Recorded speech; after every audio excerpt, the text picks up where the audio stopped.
Okay, I'll hand it off to you, Fred. Post. Okay.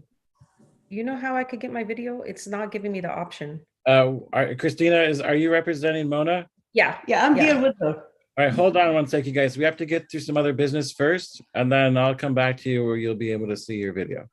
Okay. Oh, Okay. Yeah, give us like 10 more minutes, and we're gonna do some other roll call and whatnot.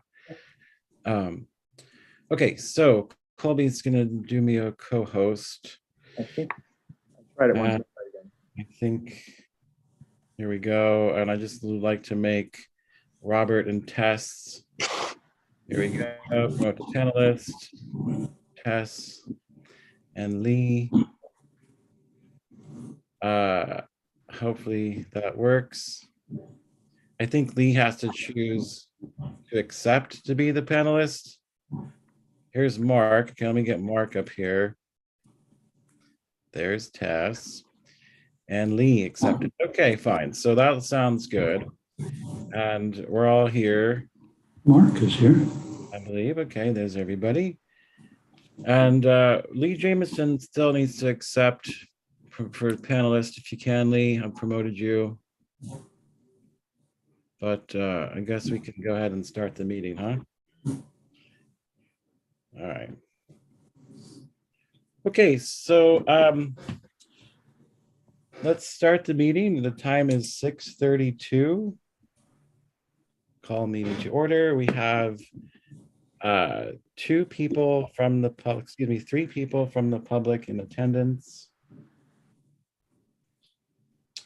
And I would like to create or call to do the roll call. And we will start with Ren Blight. Here. Fred Ibery here. Tess Taylor. I can see you, Tess, but you're muted. I think you had a mute. Very much here. Okay, there you are. I could see your lips moving. Mark Stevenson. Here. And I know, I'm sorry about Stevenson. I know that. I will get that right. Bob Scabelli. Here. Here. Matt is excused. I wasn't sure. Ron Babini. Here. Here. Lee Jameson, who I see here, but okay, Lee, where are you?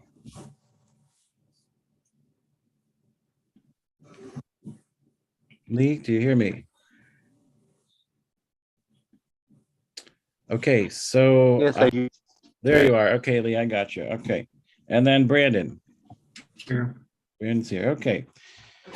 All right. So let's go on to number 3, the minutes. Motion A to approve the GTLNC March 14th Plum Committee minutes. Have any discussion on this? Yes. Go ahead, Tess. They weren't posted on the website, which I just realized today. So I don't know, do we have members of the public here who may wish to comment? I'm not quite sure. Yeah, Ren? The minutes aren't published because they're draft minutes. I see. Okay. After they're approved by the committee. And the reason for that is because there may be some serious errors in the draft minutes.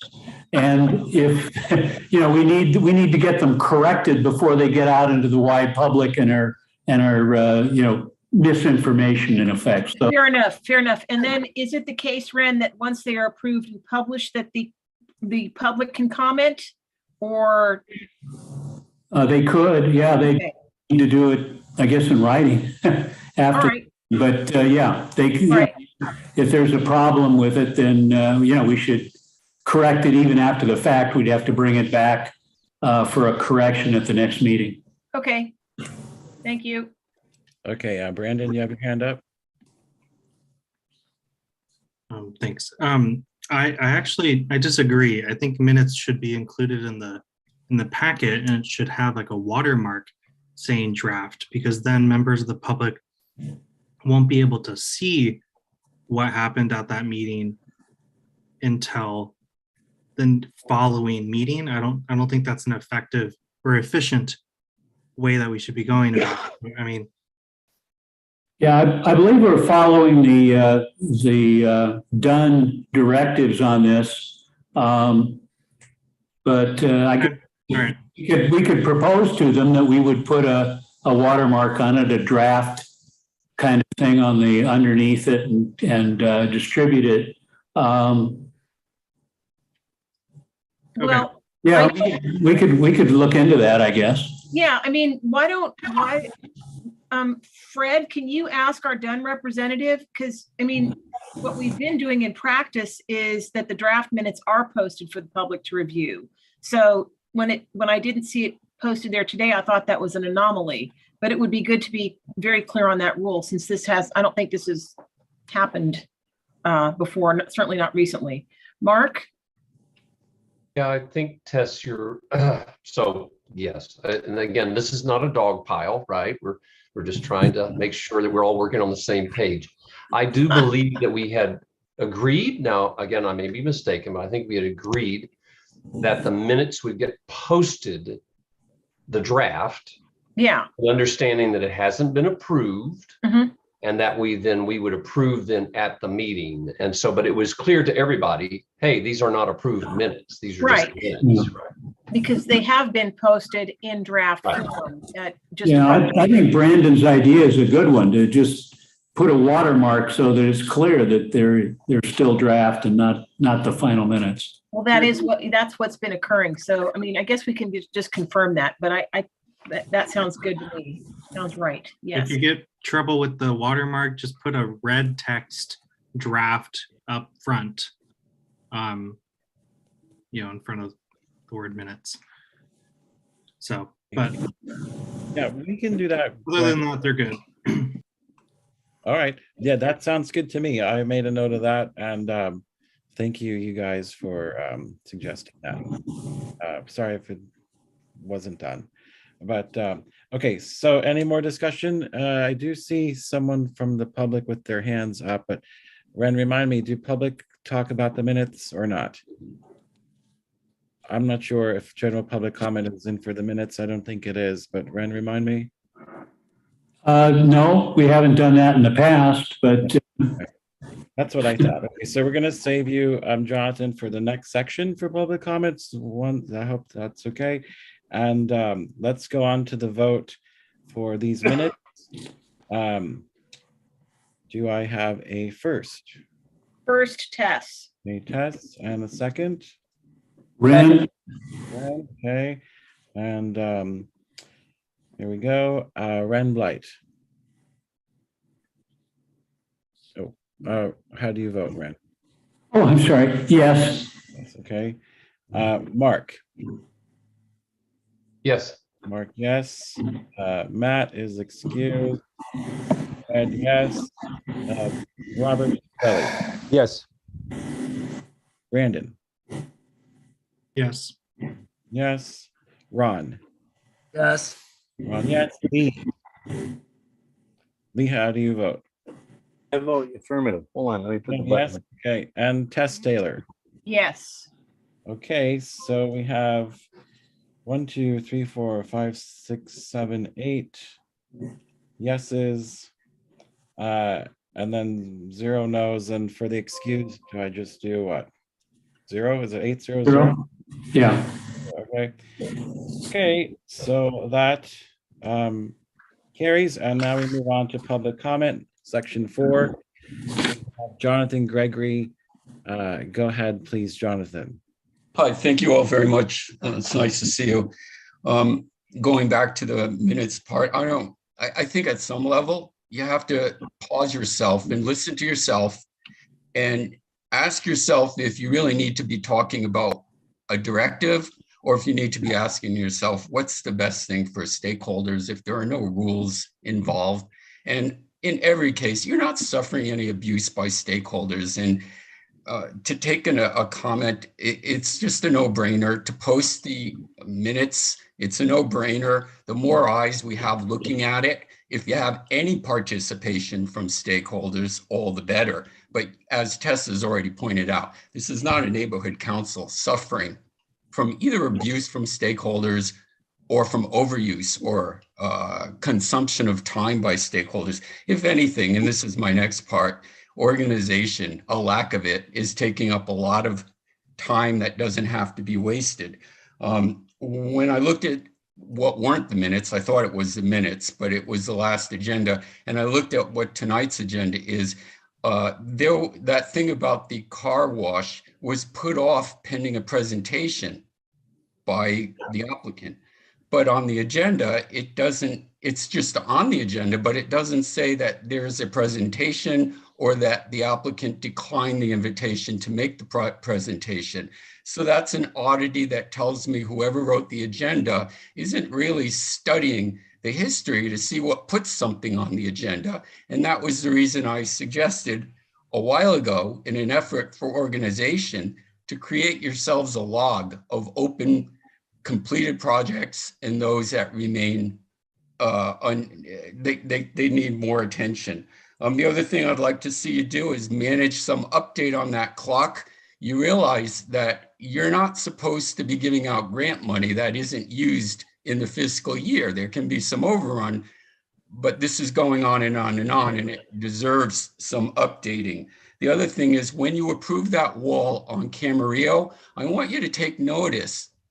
Personally, I don't care, but my opinion isn't important. I'm a stakeholder. What is important is to look at the fact that you approved an application for an 8-foot wall around a residence, not based on its security criteria, but based on the owner's request for privacy. Now, I don't personally have a problem with that, but as more applications come in for walls around residences, which I think you should foresee because of the crime, I expect that you're going to apply a similar standard. In other words, I don't really like the walls and all that either, but there's a reason it's happening. And I do believe personally that people have a right to feel safe in their home. But look at what you did there. You approved a wall 8 feet high. It was on a major thoroughfare, which is Camarillo, but nevertheless, you did it acknowledging it was not a security wall. So I would hope that you pay attention to what you did there and make an effort to apply a similar standard as you see more applications. Thank you. Thanks, Jonathan. Thanks, Jonathan. And on the agenda, it does say presentation by the owner for the mobile car wash. At least that's what it says on my printout. Hopefully you have the same one. That brings in, thank you very much for the comments. Anyone else for public comment? I will just say that the list of projects will be addressed later in the agenda, Jonathan, FYI. But thank you. Great idea. Okay, so no more hands up, I see. We'll go to number 5, committee member news and announcements. How about some fun announcements? Anybody? Going once. Going twice. It's And good to see everybody. yeah, there you go. I like that announcement. Okay, Mark's got a great announcement there. Okay, I don't have any on my end either. So that brings us to number 6, which is old business. And the first item on that is 6.1, City Planning Department Community Plan Status. With that, I'll hand it off to Ren. We can talk a little bit about that. Yeah, they are still talking in terms of months. We don't have any specific time when our community plan is going to be released. At least I haven't gotten it. And I think we're looking at May, sometime in May at the earliest, and maybe later than that. And I haven't been able to get to the planners to even get an update on, what's holding it up, if there's something holding it up. But, I'll as soon as we get a date and a time, and we'll try and set up some presentations out in the community so the planners can come out and talk about it the way they did 2 years ago when they were first proposing it and getting public input. They should at least do that much when they've got the plan drafted. So we'll see it soon, I hope, in the next few months. Terrific. Thank you very much, Ren. That goes to 6.2, which, oh, Tess, you have your hand up. Go ahead, Tess. Yeah, Ren, who's our city planner? Is that Matthew Glesney? Who's assigned to this? Well, we've got a couple. The one who I've been able to talk to, let's see, I wrote his name down here, but he's, I'll think of his name in a moment. We also have another, if you want it, I can text it to you. You want me? Yeah, I'd like to know who those, Yeah. is there not one point person or do we have several point people? Well, we technically have two. Ren, you just cut out. You froze. It's kind of a good freeze frame there. I know. You not pay your internet bill, Ren? No, I think that's right. It wasn't the last meeting. Ren had internet issues as well. It's like, thank goodness we have Fred here too. All right, Yeah, let's come back to him then. Okay, we'll Okay, go back to yeah, so Ren. the question is, who were the planners assigned? And I also have a question about the permit process for the community plan as it pertains to the Lancashire streetscape and the 2 Riverside. point people. Oh, we lost Ren. Oops. Oh, there he is. You're So back. Ren, you froze while you were giving your exegesis. Can you continue? Yeah, we're Toluca Lake is part of 2 different sub areas within the Okay, South East Valley Community Plan. And so we actually have 2 contact people.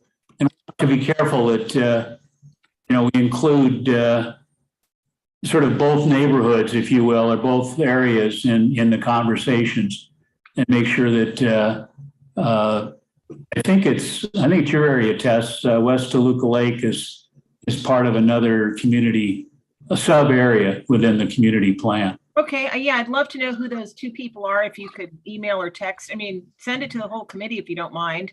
And could we, this question was raised, but I don't think we've gotten an answer. Is there a permit process required to fold the Lancashire streetscape and the Riverside streetscape into the community plan? I believe a permit process is required. What can you tell us about that, Ren? Or did Ren just go away? Did we lose Ren? I think so. Okay, Hey, Tess, I just Googled the community plan, and there's staff contacts for each of the community plans. oh, good, okay. Fred, can I share my screen real quick? Here, let me do this. I think I have. I think you can do this, Brandon, here. Okay, try it now. Can you do it? Yeah. Okay, there you go. So Eric Nash. the majority of the neighborhood council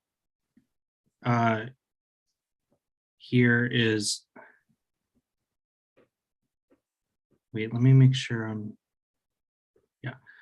So this is the staff contact for the community plan project review. Okay, And then like specific policy development is this person. okay, I'll leave that up for a second, but what I'm assuming to your, you asked about the other components being like folded in. I would imagine that any like folding in would be like a plan policies discussion. okay. So that's that. Are you aware if permits are required, Brandon? Streetscapes, isn't that they're just they're different city plans, Okay, right? So like, I don't think it's a permit. It would be all lumped into whatever general plan amendment it would be. And then this was the other contact for the boundary is here. So it would have the northern part of the neighborhood. Corey Kitchens and et cetera. Okay. Good. All right. I took a note. Excellent. Okay. Thank you. Sure.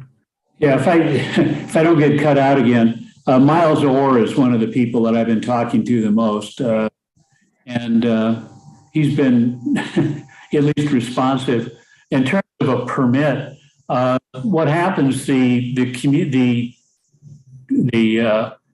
projects, both for Tulip Lake Village and Lancashire, those go into the plan, whatever our specifics are on what we want. And then as projects are proposed, in other words, the funding is available to do parts of the project, it will go through a regular permit process, but it doesn't have to go through a plan change or a very elaborate kind of thing. So it saves us a lot of money, especially on the environmental aspect of it, because with these community plans, the environmental is all wrapped up in the approval of the community plan. And if we've got our streetscape work included in the plan, then we don't have to do a separate EIR on what we're proposing. So it saves money, time, and it kind of lets the community in a broader sense know what we're trying to do.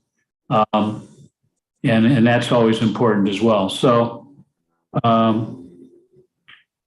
any other questions on the? Yeah, so thank you for clarifying, Ren. So just to be sure I understand correctly, okay, you're dealing mainly with Miles Orr, the policy guy, and the funding is approved. We make sure the funding is available first, and then it will go through the permit process. So funding, then permits, right? In that order. Right. And the environmental review, that EIR that would normally be required, we're spared because it gets tacked onto the community plan. Right. Okay. All right. All right. Got it. Thank you. Okay. Any more discussion on this? Okay. Seeing none, what I'd like to, did I hear someone wants to talk? No. Okay. What I'd like to do next is go to 6.3 because we have our participants here for that agenda and not the other one. So if everyone's okay with that, we'll go to 6.3 now and then back to 6.2. And what I'm going to do now is promote our presenter, who is Mona and Christina, to panelist. And I just did that. And if you like, Christina, are you there? And I'll ask to unmute. There you are. Fred? Also, go ahead, Ren. Yeah, Fred, while you're doing that, I just wanted to mention that on our agenda here, we have, in this case, motion B, approve conditional use permit. And I think we need to make it clear that we do not formally approve or disapprove these applications. We simply recommend them for approval, recommend them for approval with some modification or understanding, or recommend that they not be approved. So we do have some say in what the what the final verdict is, but we don't make the decision. We don't have that power. Well, perhaps then we should put in, an asterisk wherever an approval occurs that says the neighborhood council does not have final authority over this. We are an advisory body only. Our community voice does have some weight, but not much, or something to that effect. Okay. Yeah. I think also maybe changing the words of this motion, instead of approve, then we just change that to support. Would that Or recommend. or recommend Yeah, I was gonna say support, Yeah. actually. support? It's a lot better word than. Support or recommend. Okay. We can change the wording to that because Ren is correct. Thank you so much for pointing that out.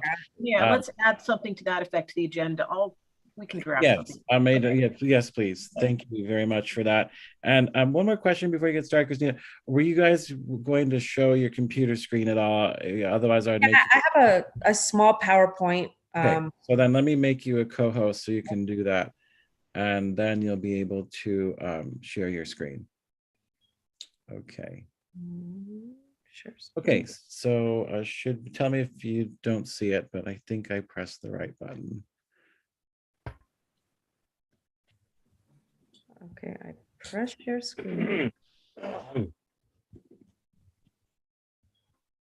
Oh, I have to grant it. Actually, no. Yeah, accept that, okay.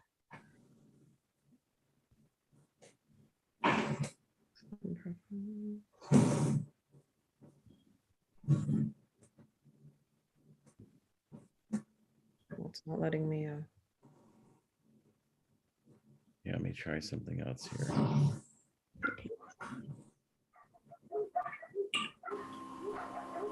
Are you able to accept the co-host? Yeah, hold on. It's letting me now.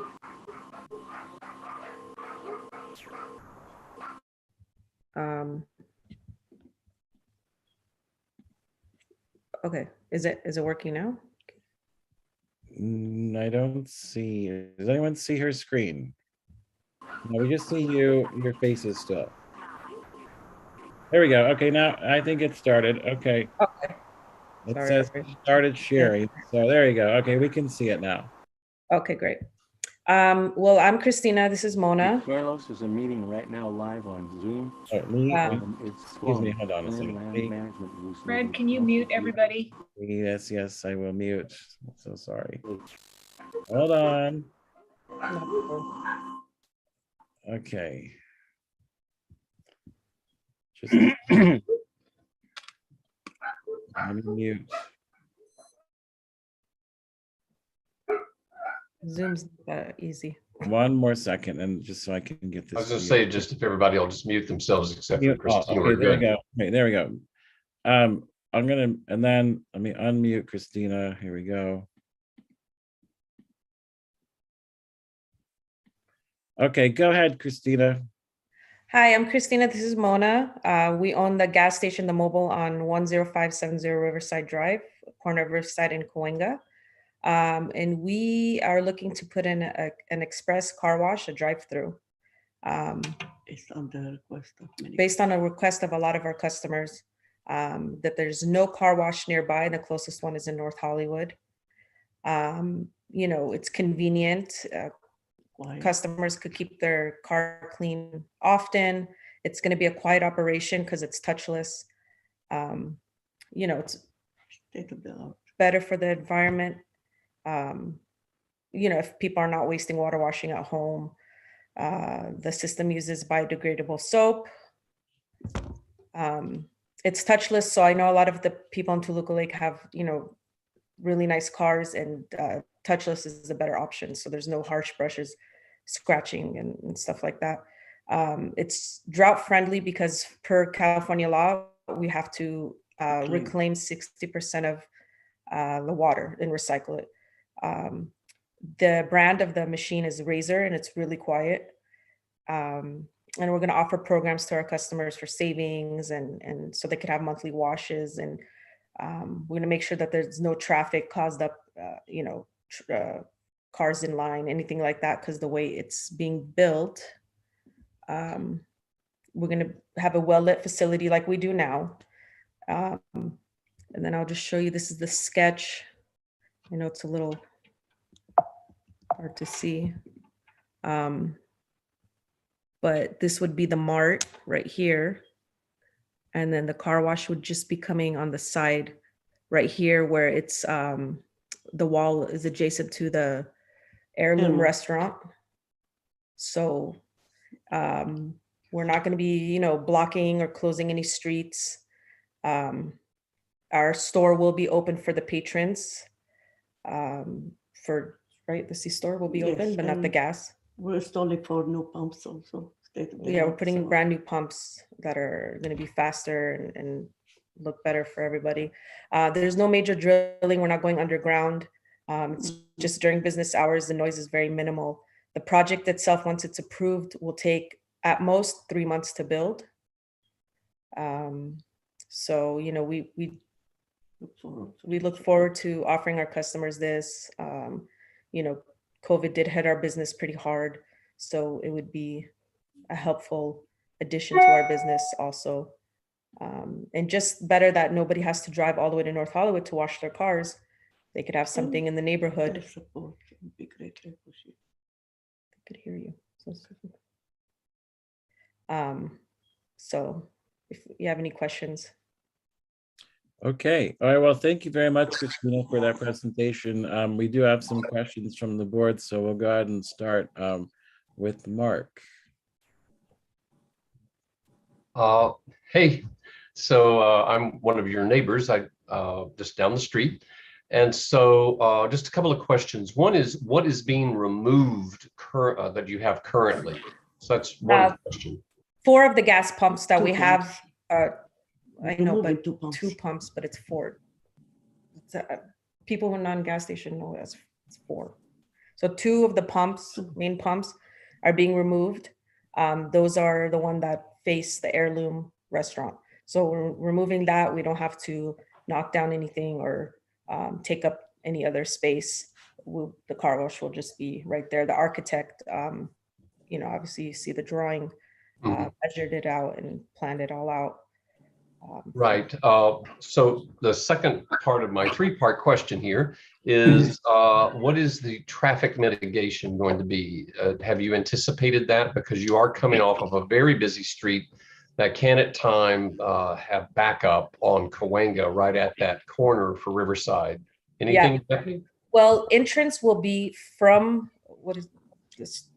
Cahuenga. From near the alley. From near the alley. So there will be a lot of area before you enter the car wash for cars to wait. We don't really expect having that many cars in line. I mean, that would be great, but and we will be on site also, and we will come and make sure no one's blocking. We do that now. We make sure no one's blocking the entrances, the driveways.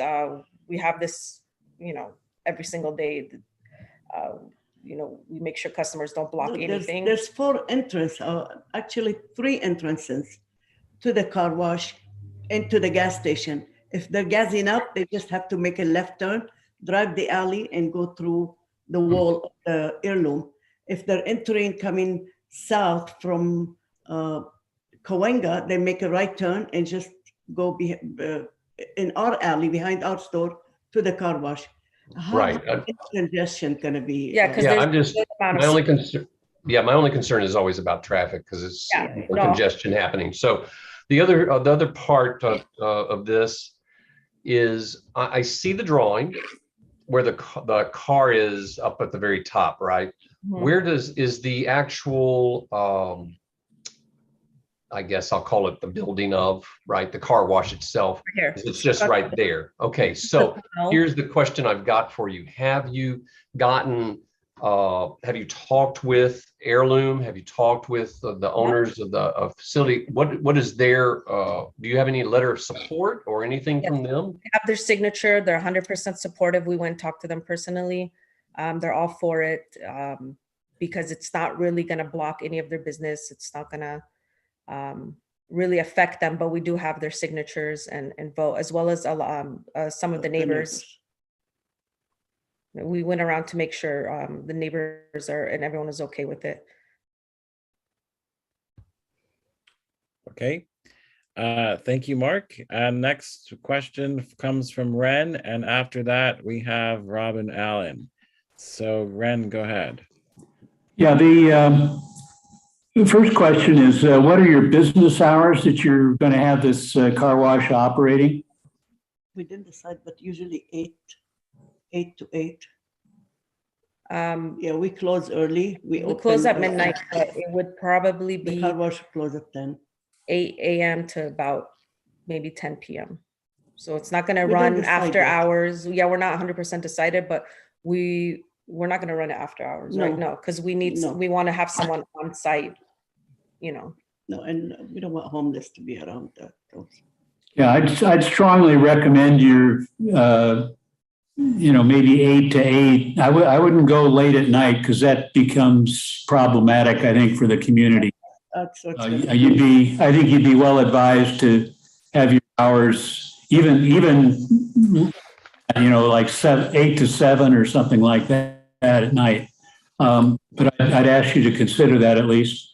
Yeah. Um, No, yeah, definitely. We don't want it late and we don't want it after hours when no one's there. So Yeah, and it's a good idea.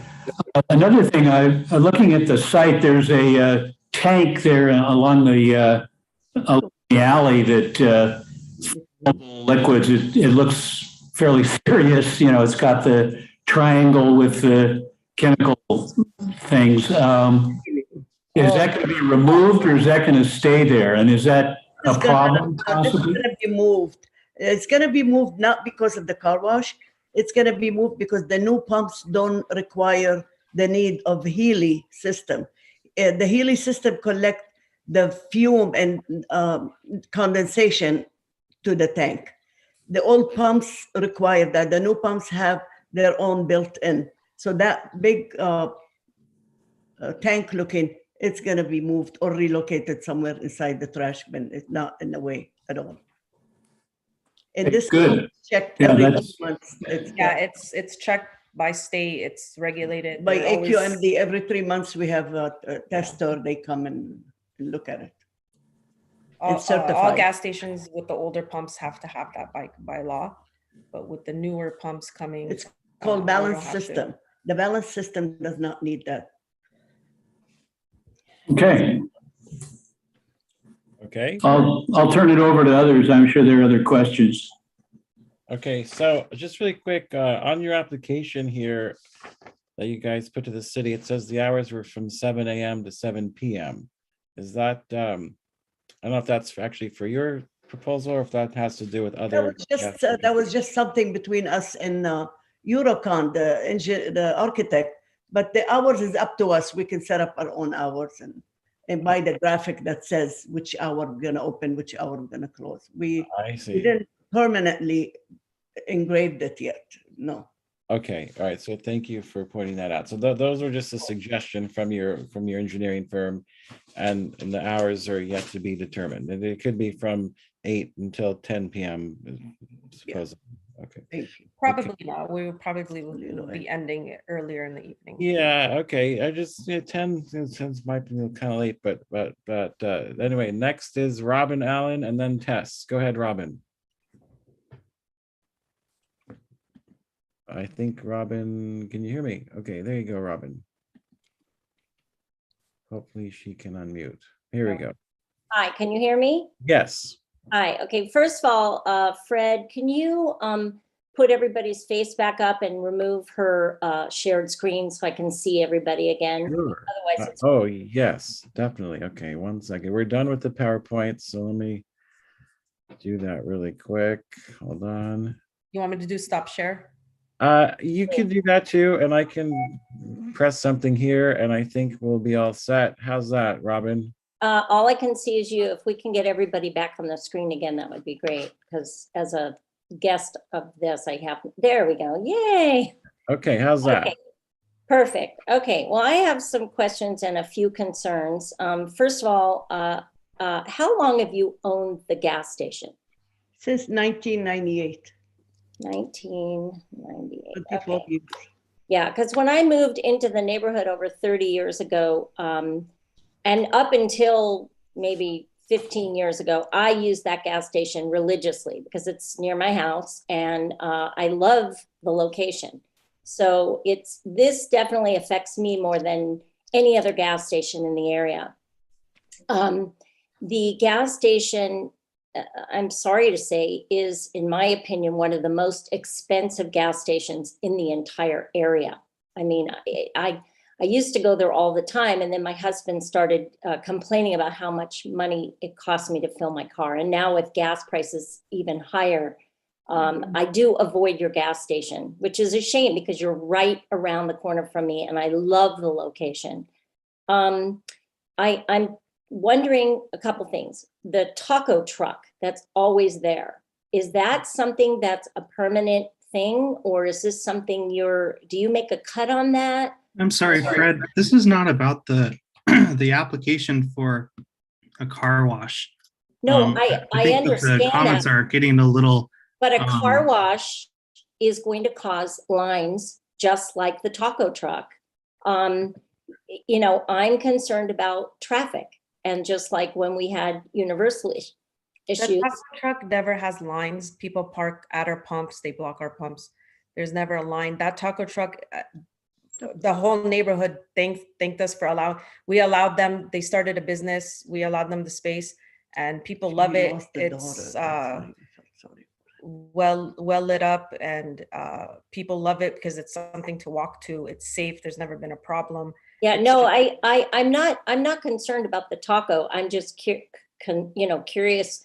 Is it your business or is it something? We just allowed, his daughter had just passed and he was starting a business, and we felt bad, and we said, go ahead, we'll give you that start. And his business grew. They have several other trucks. Oh, Thanks that's to great. Yeah, I've seen how popular it is. I think it's great. My concern is now when you said that your time for the car wash is going to go till maybe even 10 o'clock at night. I go to the car wash on Woodman. That's where I go to get my car washed. And there is always a tremendous line. So hopefully, God willing, you're going to be as popular as that. But the traffic for the lines could get very long, especially if you're popular. Well, the way they are planning it and building it is to avoid any traffic buildup, because I think legally anyways, California is very strict on stuff like that. So they won't let us just build it in a way where it's just going to be inevitable of cars. But the reason why we are opening it during business hours and not after is because we will have a attendant on duty all the time. And if for some reason a car, we can't control, how people drive and obviously park. So if they're blocking, we will come out as we do now anyways and tell them, please move up or move forward or anything like that. In that sense, but the car wash is pretty fast, so it wouldn't be that long lines. Yeah, like I said, I use the car wash that is, where you sit in the car and you just drive through it, and I love that. I really do. I think I find the need for it more and more. But Ren, is the car wash that's opening on is it Vineland or Lankershim? I can't remember that gas station. Vineland and Moore Park. Is that going to go in? Are they going to stay open till 10 o'clock at night? What is their? They are not. No, I think they have a cutoff right now. Residential. I think they're at 8. Yeah. He's surrounded by residential. He's also going to be a 7-Eleven. 7-Eleven doesn't draw the best crowds, in my opinion. We do our best to make our facilities always safe. We never let homeless, loiters, panhandlers, transients ever hang out on the lot. We're always keeping it safe. Police. Well, there was a homeless guy living under the bus stop for a long time. Yeah, they got a restraining order. He's gone. It wasn't on our property. It was at the bus stop. And as much as we could kick them out, we do. And the LAPD is on our side. They came the other day to help us with something. That's great. They kick them over to 7-Eleven. The 7-Eleven is what attracts them all. Okay, well, parking and lining up would be my biggest concern. I'm all about, supporting a local business and trying to help them expand their business. And I'm fine with that. It's just, I know if you are popular, there will be a line and it could cause traffic issues. So that's it. Okay, thank you very much, Robin. We're going to go to the next speaker, but really quick, can I ask you, Christina, what are your hours right now for the gas station, for the store, the hours? It froze. Did I freeze? Oh. 6 to 12. 6 to midnight. 6 to midnight. That's when the store is open. Yeah, we've never been 24 hours. It's always been 6 to midnight. Is that 7 days a week? Yes. 6 to midnight. Okay, thank you. All right, next one here is Tess, and then I have Brandon. Go ahead, Tess. Hi, Christine, and I'm sorry I didn't catch the second person's name. Hello. Thank you for being here. Ren asked a good question. I don't know if it was Ren or Fred about your neighbors.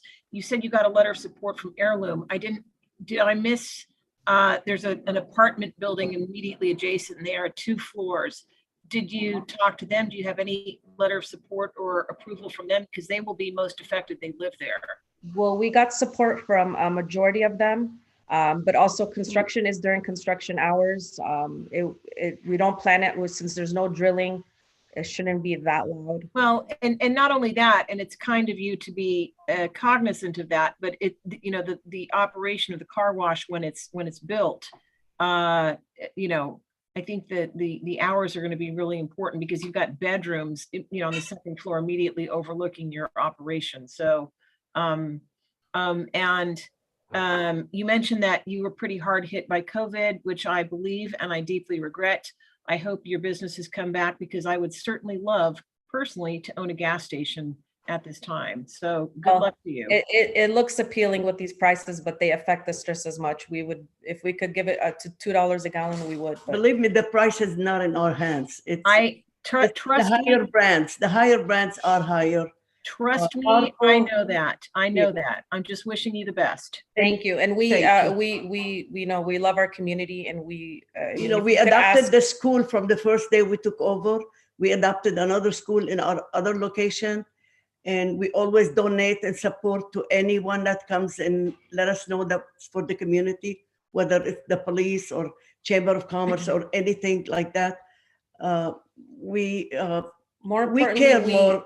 keep It's our house. We're there all day long. We keep stock of what the customers who walk over need, purposely for them. So they walk over instead of driving to a grocery store or something, because they know we carry the stuff they want. And we have our customers, 90% of them are regulars, and they're very good. I'm glad you're good neighbors, and I'm just, I just want to make sure that your hours don't run too late. So thank you.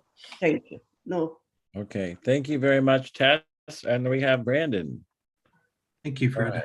Thank you for the presentation. Thank you for taking the time tonight to come to us. When this was brought up last time, prior to tonight, I was concerned about noise, but I noticed that, well, one, I appreciated the presentation, and you elaborated a little bit about how the facilities would be, it would reduce noise, and you're intentional about the noise. So I appreciate that. I would like to let folks know that in the related cases, it looks like in the application materials, the project is categorically exempt from CEQA, from the California Environmental Quality Act. So that means that impacts related to traffic, noise, air quality, water quality, what have you, would be less than significant. So, it's only what, 640 square feet of additional facilities. So this is a small project. I don't think that this would cause significant impacts. I appreciated the site design for circulation. Thank you. Going on to exiting onto Riverside, I think would be a lot better than exiting on Cahuenga. So queuing is intentional there. So yeah, we removed the pumps purposely for that exit. Yeah, we're losing two pumps just to get the exit to Riverside. And hopefully you get, thank you for that. Thank you. And yeah, I mean, I saw that the neighborhood contact sheet on the application materials, I saw that city planning doesn't require that. It was an optional thing, but you all did go out and talk to your adjacent neighbors, especially. So I appreciate that. Make anyone mad, because at the end of the day, this is for the community, and we're, Toluca Lake. Thank you. Yeah, Toluca Lake. We're proud to be in Toluca Lake. Perfect. Well, thank you so much. And those were my comments. So thank you. Okay.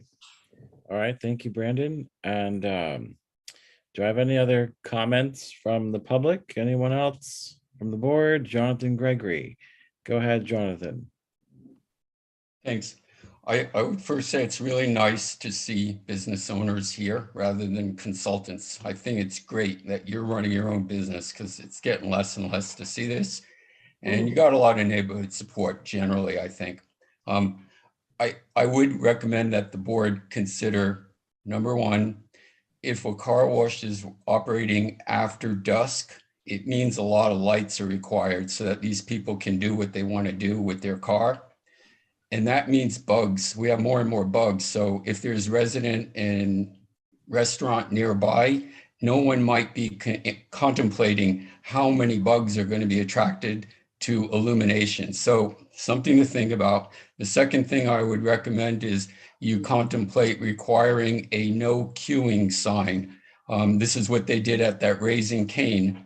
It's a drive-through restaurant. These are problematic when people start queuing up. So you request a sign be placed that says no queuing. And then the last thing I would suggest that the board take a look at is what Toluca Lake wants as a high-end community. In high-end communities, gas stations tend to command higher prices. That's normal. But they also offer, or they make an effort to green up, to spruce up the look of the station so that there's some greenscaping, stuff Yes. like that. I recommend the board take a close look at what's going on there because it's an opportunity to improve the look of the community. Thanks. It's in the plan. I mean, we were green and we had a lot nice landscaping a there. problem in the We water. had a sewer issue, but we're working on that as well as getting the new pumps. The new pumps are not cheap, but they will make the gas station look nicer. They're advanced. They're touch screen. You know, And the price sign also is the price digital. sign is going to be digital, so it's going to look a lot better. We always stay well lit and And the clean. landscaping is in the plan very soon. The gardener just had somebody poured concrete over the main where he had to adjust the sprinklers. So he wants my permission to cut the concrete and resurface it so he can adjust. Otherwise, the plant, everything is ready, the petunias and all the colors, better than before. Plus, the city wants us to put a little more green also around for the purpose of the car wash. And believe me, I mean, trust me, my brother have identical car wash. When I go, you don't even hear it, you don't feel it. There's no lines, even though he does very well, because it's very quick, express, in and out. And it does an awesome job. And it doesn't, the lights they use don't attract bugs or anything. They're like that. I've LED, never we seen have that. now LED and we don't see any bugs. And if there is, we will make sure that it's controlled. I've never seen bugs at the station. If you've ever visited our station, you know it's a clean facility. It's run by women, so it's very clean. She's very on it about cleanliness. That's her biggest thing. It is She has very clean. multiple awards from Mobile for being. Thank you. I'm sorry. I also meant to say, Fred, I apologize. It was on the agenda. I couldn't see the writing. Thank you. Oh, no, but hey, well, thank you for pointing things out, though. That's really appreciative. Really quickly, Christina, can we go visit your brother's or Mona's brother's car wash and Sure. see how it looks? Can you tell us where that is, or do you want to send me an email separately, or? It's It's the open, corner of whatever open. Sepulveda and Sherman Way. Sepulveda and Sherman Way Mobile. Oh, okay, great. Then we can. You get there, the wash is on me. Take your car in. No. That I'll send you a code. it would be nice, I think, to see what that looks like. And so we are buying the more expensive car wash And just ours is because newer it's, than his, newer and more um, sophisticated. just because the touchless Yeah. are. I already talked to a lot of our our clients, the customers, beautiful cars. We don't want them In getting the scratched, condition. and The they two make more trade show. noise by the brushes and stuff like that. And we so. attended 2 trade shows in Las Vegas and in Ontario that had a physical, fully functioning car wash. And we saw it, you see it, you smell it, you hear it. It's just state of the art, and it's not a nuisance at all. We wouldn't want it this way. okay, all right. One last question we have here, Mark. Go ahead, please. Yes, so my question for tonight is, do we mull over now what they've presented and wait until the next meeting to do a vote, or do we discuss and vote tonight? Okay. Anyone have any discussion on that? I would recommend we discuss and vote tonight unless there's some further information that we feel is important. I'd like to see if we can, come to some understanding. And in that vein, I would like to recommend that we suggest or request that they close at 8 at night and not stay open until 10. I'd like to put that into our support. So we would support subject to an understanding that they would not stay open until after 8 o'clock at night. Yeah. I agree with Ren, Fred. We should vote on it tonight. Okay, that sounds good. And really quick, I saw Brandon can test. Go ahead, Brandon. I know. Ren, if that was a motion, I'll second that motion. I don't know if Bob, if that was specific a second or not, but as we move into discussion, I did have one question just about process. I see you online here, it says that the case file was opened in December of last year. It was assigned to a planner in January. Did city planning give you any estimate on what the next steps are? Are there any anticipated changes from city planning that may change the project? They're working from home. So everything's a little bit. Yeah, okay. Plus this, you know how it is with the city. So we're just doing things on our end to make sure, you know, if they prove it, that it's still okay and approved with everyone in the community and stuff while we. Thank you, but any timeline or I'm just curious if like there would be room for potential changes because Approval. The next step is the hearing and the cup. And once we get in, our turn gets in, it's pretty quick. And then we will go. When do you think the hearing will be? When do you think the hearing is? It's one day. We don't know yet. Yeah, Because- I understand if the hearing, it hasn't been scheduled at least online, yeah. But okay, thank you. I second Ren's motion. Thank you, Brandon. And go ahead, Tess. Yeah, I see no reason why we can't vote tonight. With the condition that you suggest, Ren, that would be good. And I had one other question, but I forgot what it was. But Christina, consider yourself pretty fortunate because LA City Planning is moving at light speed if you only submitted the application in December. Oh. Well done. We got through the cracks. Totally, Tess. Totally. That's true. Actually, you're right. Yeah, I would like to, Jonathan brought up something I would like to, I'm just suggesting it because Jonathan suggested it, is I like the idea of the no queuing sign. I don't know if it's a burdensome for them to do, but I don't think it's that expensive to put up a no queuing sign.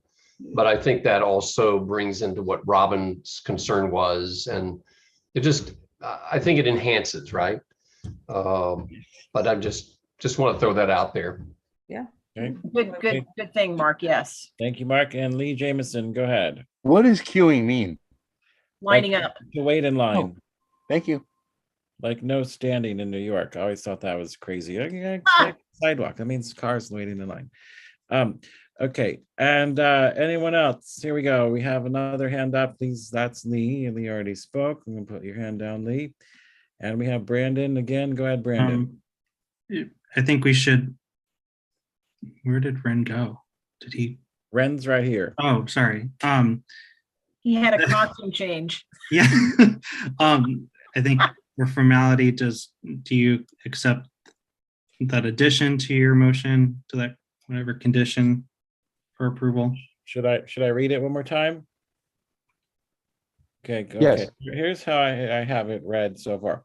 Support conditional use permit for car wash at 10570 Riverside Drive with the condition that it closes at 8 p.m. and to install a no queuing sign. How's that sound?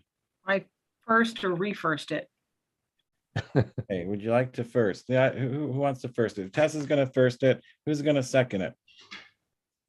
Mark. Okay, will. Mark. Okay, here we go. And we're going to go ahead and place the vote. Ren Blight. Yes. Yes. Mark. Yes. Yes. Matt's excused. Fred, yes. Robert. Yes. Yes. Brandon. Yes. Yes. Brandon. Ron. Yes. Ron, yes. Lee. Lee Jameson is frozen, I believe. Okay, how about Tess Taylor? Mona, don't look so worried. Yes. And Lee Jameson, can you hear me, Lee? Tess, she's heard about our meetings. Affirmative. Lee said yes. Okay, so here we go. So we have 900 motion carries unanimously. Congratulations, Guys, Christina appreciate and it. Mona, Thank you guys. and thank you for your presentation. We look forward to seeing what you guys build. Thank you so much. Thank you. Thank you. Thank you. And any questions or You concerns? will all be at the grand opening. Oh, yes. Let us Okay, know. all right. Okay, catered by the taco truck. Yes. All right, here we go. Which is a good taco truck, by the way. I like very tasty food. It is a good one. They are. All right, you guys. Thanks again. Okay, we're moving on to 6.2. Thank you. And we're going to, hold on, let me just do some administrative things here. And let's see.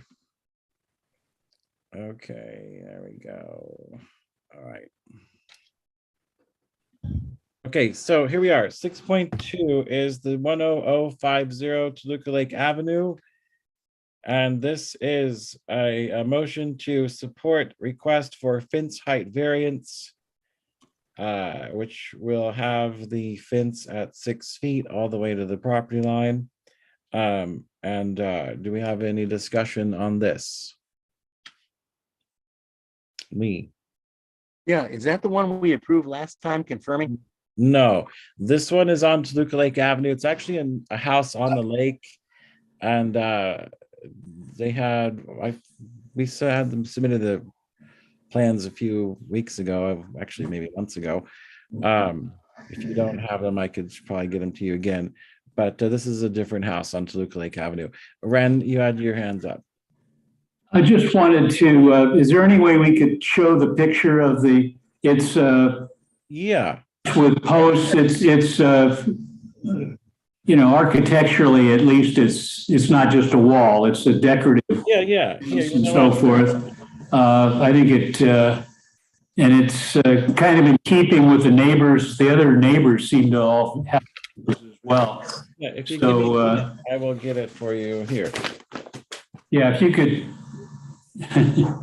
Oops. All right, hold on a sec. I can definitely show you. Hold on. All right, now I'm just gonna hold it up to my screen.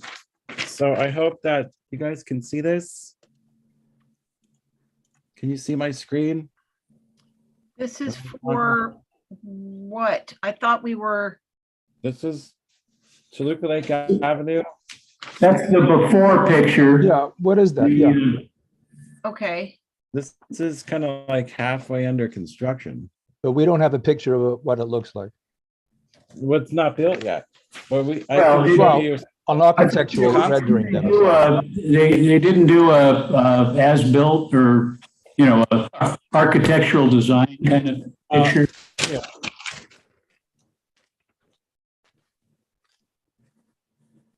But Fred, I don't know again, if if you can see it's that. under construction, then why are we even thinking about it? Well, only the posts are in the ground, and I think that they've stopped doing that. They're not proceeding forward because they don't have the approval. Yeah. But there are All right. posts in the ground, but that's been like that for a long time, and I don't think they're moving forward till they get their approval. Yeah, the picture in the plans shows the posts. I think you could see one of the posts there, and then wooden slats across. Yes. And I don't remember, Fred, is there spacing between the slats? Can you tell? No, it doesn't look like there's spacing in between the slats. Okay, so it's going to be a solid wood fence there, and it's 6 feet. Okay, Fred, then I see it now. Okay. I have the plans up. You do? I could just share my Oh, screen. here, why don't you share your screen? Thanks, Brandon, right here. Let me do you co-host again. Which, Fred, I just want to remind you, it will be good to have those links in the agenda, but hopefully that will also be partially solved. It Yeah, was in the agenda. no, but a hyperlink. Brandon. There they are. All right, thanks, Brandon. Okay, well, for the public, I entered in the case number, Mhm, and then I went to, because it's not approved, I went to the initial submittal documents. All your faces are here. And then I went to project plans. So that's the application. So here's the plans. Let me know All right, this is good, Brandon. what Thank you you. want me to zoom in on. So this is site plan, the lake. Well, here, hold on, I'm sorry. I need to understand. So it's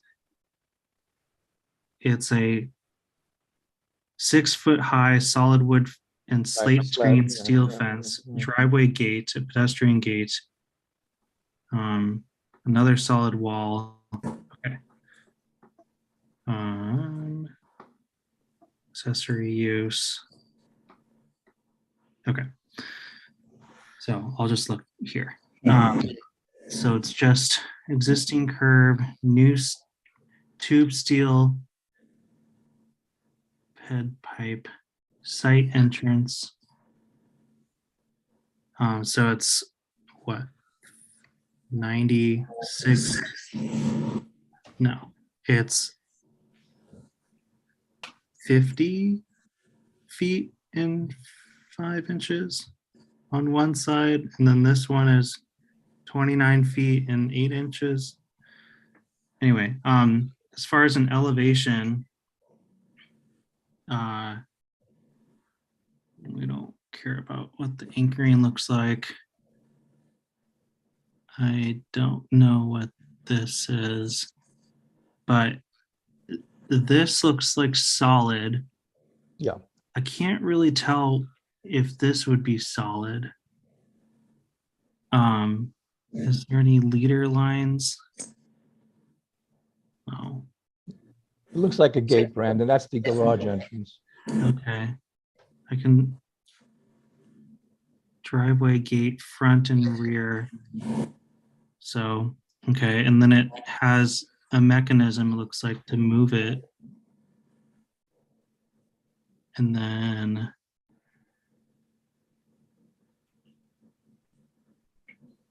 metal slats, so you can see through them. So this is a front. Anyway, and then there's a third page. A wall, a stucco wall. And then a trash enclosure fence. So something for a mailbox. So do people want me to go back to another page? How can I help? Bob and Mark, you got your hands up. Yeah, first, Brandon, thank you very much for bringing this up. That's pretty clearly defines what this fence says. The application, you see, the case number starts with a Z and an A. That means it's a zoning application. So he has to go up against the zoning board on this one. And the reason he's going up against the zoning board is because the zone is only 2.5 feet frontage on all of LA. And as we know, no one abides by it. So that's the decision. Do we let him exceed the 2.5 feet and go up to his 6 feet? And as he points out in his presentation, well, his application, everybody in his neighborhood has 6-foot fences. So Tess made some good points last year, last meeting. Just because we've allowed this, the city has allowed this, doesn't mean that we continue to allow this. On the other hand, at this point, the horse is out of the barn, and I think to not allow it is punitive. So that's how I feel about it. Well, Yeah, look, yeah, Tess, follow me up, follow up behind me now. So it's interesting, Jonathan brought this up earlier in public comment, and it's something that we have to consider because there's no mention of security, at least for what I see, right? There's no mention of security issues. Hey, we need a fence because of this. So it seems just like a want to. And so it's just something for us to consider. I certainly don't want to be punitive against any residents, but we also have to make sure, because once we start going down this pipeline, then, everybody, and also to me, it's like 6 feet. Someone can still climb over a 6-foot fence. So I don't, because it says right down there, approval of the proposed 6-foot and height fence gates wall will be beneficial to the applicant by providing security for the party. And I'm just wondering what kind of security. When you have steel slats, you can still see through. Actually, you can climb off of that and climb in. So I just question it. I'm certainly interested in the will of the body.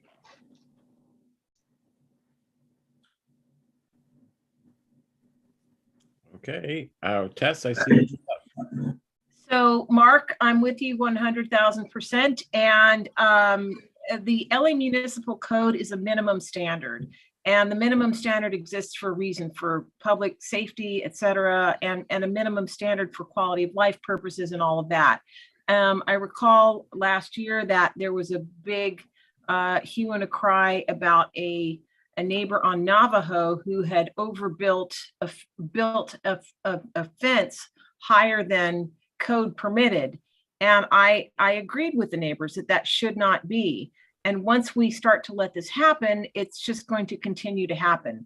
And I don't know who brought it up at our last meeting when we were debating the height increase on Camarillo, but this is going to end up looking like Venice or like Lima, Peru, where everybody has higher fences than it certainly changes the character of the neighborhood. And I don't see any compelling reason to do this other than the owner wants it. And I think spot zoning should be highly disfavored and avoided if at all possible. So that's my comment. Thank you. Okay. Bob, you still have your hand up? Yeah, I just want to add to that. I agree with everything that Tess has said, except for the word started. Again, it's done. It's not just Toluca Lake, of course. It's all over the city. In my daughter's neighborhood, they have 15-foot height hedges. Milliken has a house with 15-foot hedges all around for his privacy and protection. He guess he needs it. So it's not started. And in that, if it was starting, I would be 100% behind Tessa's comments. It's here. Everybody has done it. And worse than that, they've built these structures in the parkway. That is the highway right away. And the city doesn't care. We've been through this, Tess will tell you, we've been through this with lawyers on some cases, and the city has not responded whatsoever to blatant violations where we see a danger at an intersection, and it's just a big accident waiting to happen, and still they don't do anything about it. So I'm sure zoning will allow them to have it. That doesn't mean we have to approve it, but it's so widespread and so common, it's beyond started. And that's my only comment. Okay, we have Robin Allen. I'm just throwing this comment out just because I walk by this house on a regular basis. The owners of this house built this house right up against the sidewalk, basically. And it's a 2-story house. It overlooks the street, and you can see the house from the street. By putting this 6-foot fence, if I own that house, I would probably want a pretty tall fence. And if it isn't done with an actual hard structure, I would absolutely put hedges to protect, because the house is literally on the sidewalk. It's not literally, but of all the houses in Toluca Lake, it's pretty much up against the sidewalk. So I think he went for maximum house size and probably wanted to put this fence up to kind of protect his house. And as we all are aware of the growing crime in our city, We want to feel safe. And, more and more houses in the neighborhood are putting fences up. I don't agree with the house on Navajo that wanted to put up, what was it, an 8-foot fence, I think, because that didn't align with the rest of the neighborhood. But people are putting up a lot of fences and a lot of hedges. And if you look at the house, I think it's a couple doors away, there's a hedge that's, 25 feet in the air. So people are growing high hedges. So whether it's a wall or a hedge, it's still going to happen. That's all I wanted to say. Okay, thank you, Robin. Tess, you still have your hand up. So I recognize that. Thank you, Robin and Robert. And certainly lots of people are doing it. That doesn't mean that we should acquiesce. The minimum standard is the minimum standard. And I don't see a compelling safety reason for this, because it's not a protective kind of it's not high enough to be. It could certainly be breached, probably by an 8-year-old with a pogo stick or less. And so there's that. I believe we should keep the standard as low as possible. I mean, meaning the height of the fence, in compliant with the LA Municipal Code. And that's all. I mean, I think our community looks to us to uphold a standard, and we have to try to be consistent when we apply it. So thank you. Okay, thank you, Tess. And Ren, you have your hand up. Yeah, I'm really torn, I guess, as most of you are. On Navajo, the guy did build his fence and wall, and without permits, without any approval from anybody, he just did it. And it's almost like at this point, if we say no to this particular person, and you can't build it, I wonder if he might just either go ahead and build it anyway, or build it higher, or put up a huge, hedge. I don't know. I've been fighting this war for a while, and we keep losing. And It's worth I won't go fighting. into all the war stories, but there were some movie stars along the way who needed these high walls to protect their privacy and so forth. Kind of how some of this got started. This particular block and neighborhood already has, the walls and so forth and the hedges.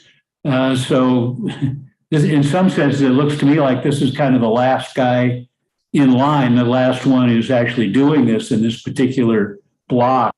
But I know in other areas, we really want to try and keep it from going forward. And I'm not sure how we differentiate at this point without getting some real help from the city, because I don't think there doesn't seem to be anybody going out and citing anybody for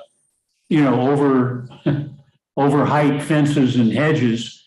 And until I think that starts happening, why telling people they can't do it is it's almost a waste of our time as well as theirs. Well, but Ren, if all of that is true, and yet if we do not approve this application and he builds it anyway, and we're useless, then there's no point in us being here, because the idea of this is that a community is trying to make a decision to uphold community standards, and not just community standards, but the LA Municipal Code. So I say, we have to hold firm and not, it's the thin end of the wedge. And I mean, this is to me, this is important, even though everything that you're saying is true. I just don't believe that we should acquiesce. So sorry, I jumped the line, Mark.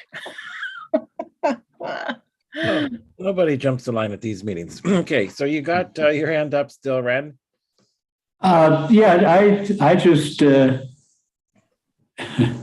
really frustrated with all this. And of course, I'm no longer even living in the community. So, I drive through it. I've got friends and whatever. I'm still active in the area. But, what I'm seeing is that the city is not going to back us up on this. So I'm tempted to just vote opposed to it, just to let the city know that there's some of us still awake out here and we don't like what we're seeing. So anyway, I'm still thinking about how I'm going to vote on this. Okay. Well, very good. Thank you, Ren. And Mark, your hand is up, and Robin, you're next. You have your hand up as well. Yeah, still. so I want to go off of something that Robin said, and this is not a shot at Robin. It just sort of irritated me when she said it, and it's not because of Robin, right? It's just what the information that she shared.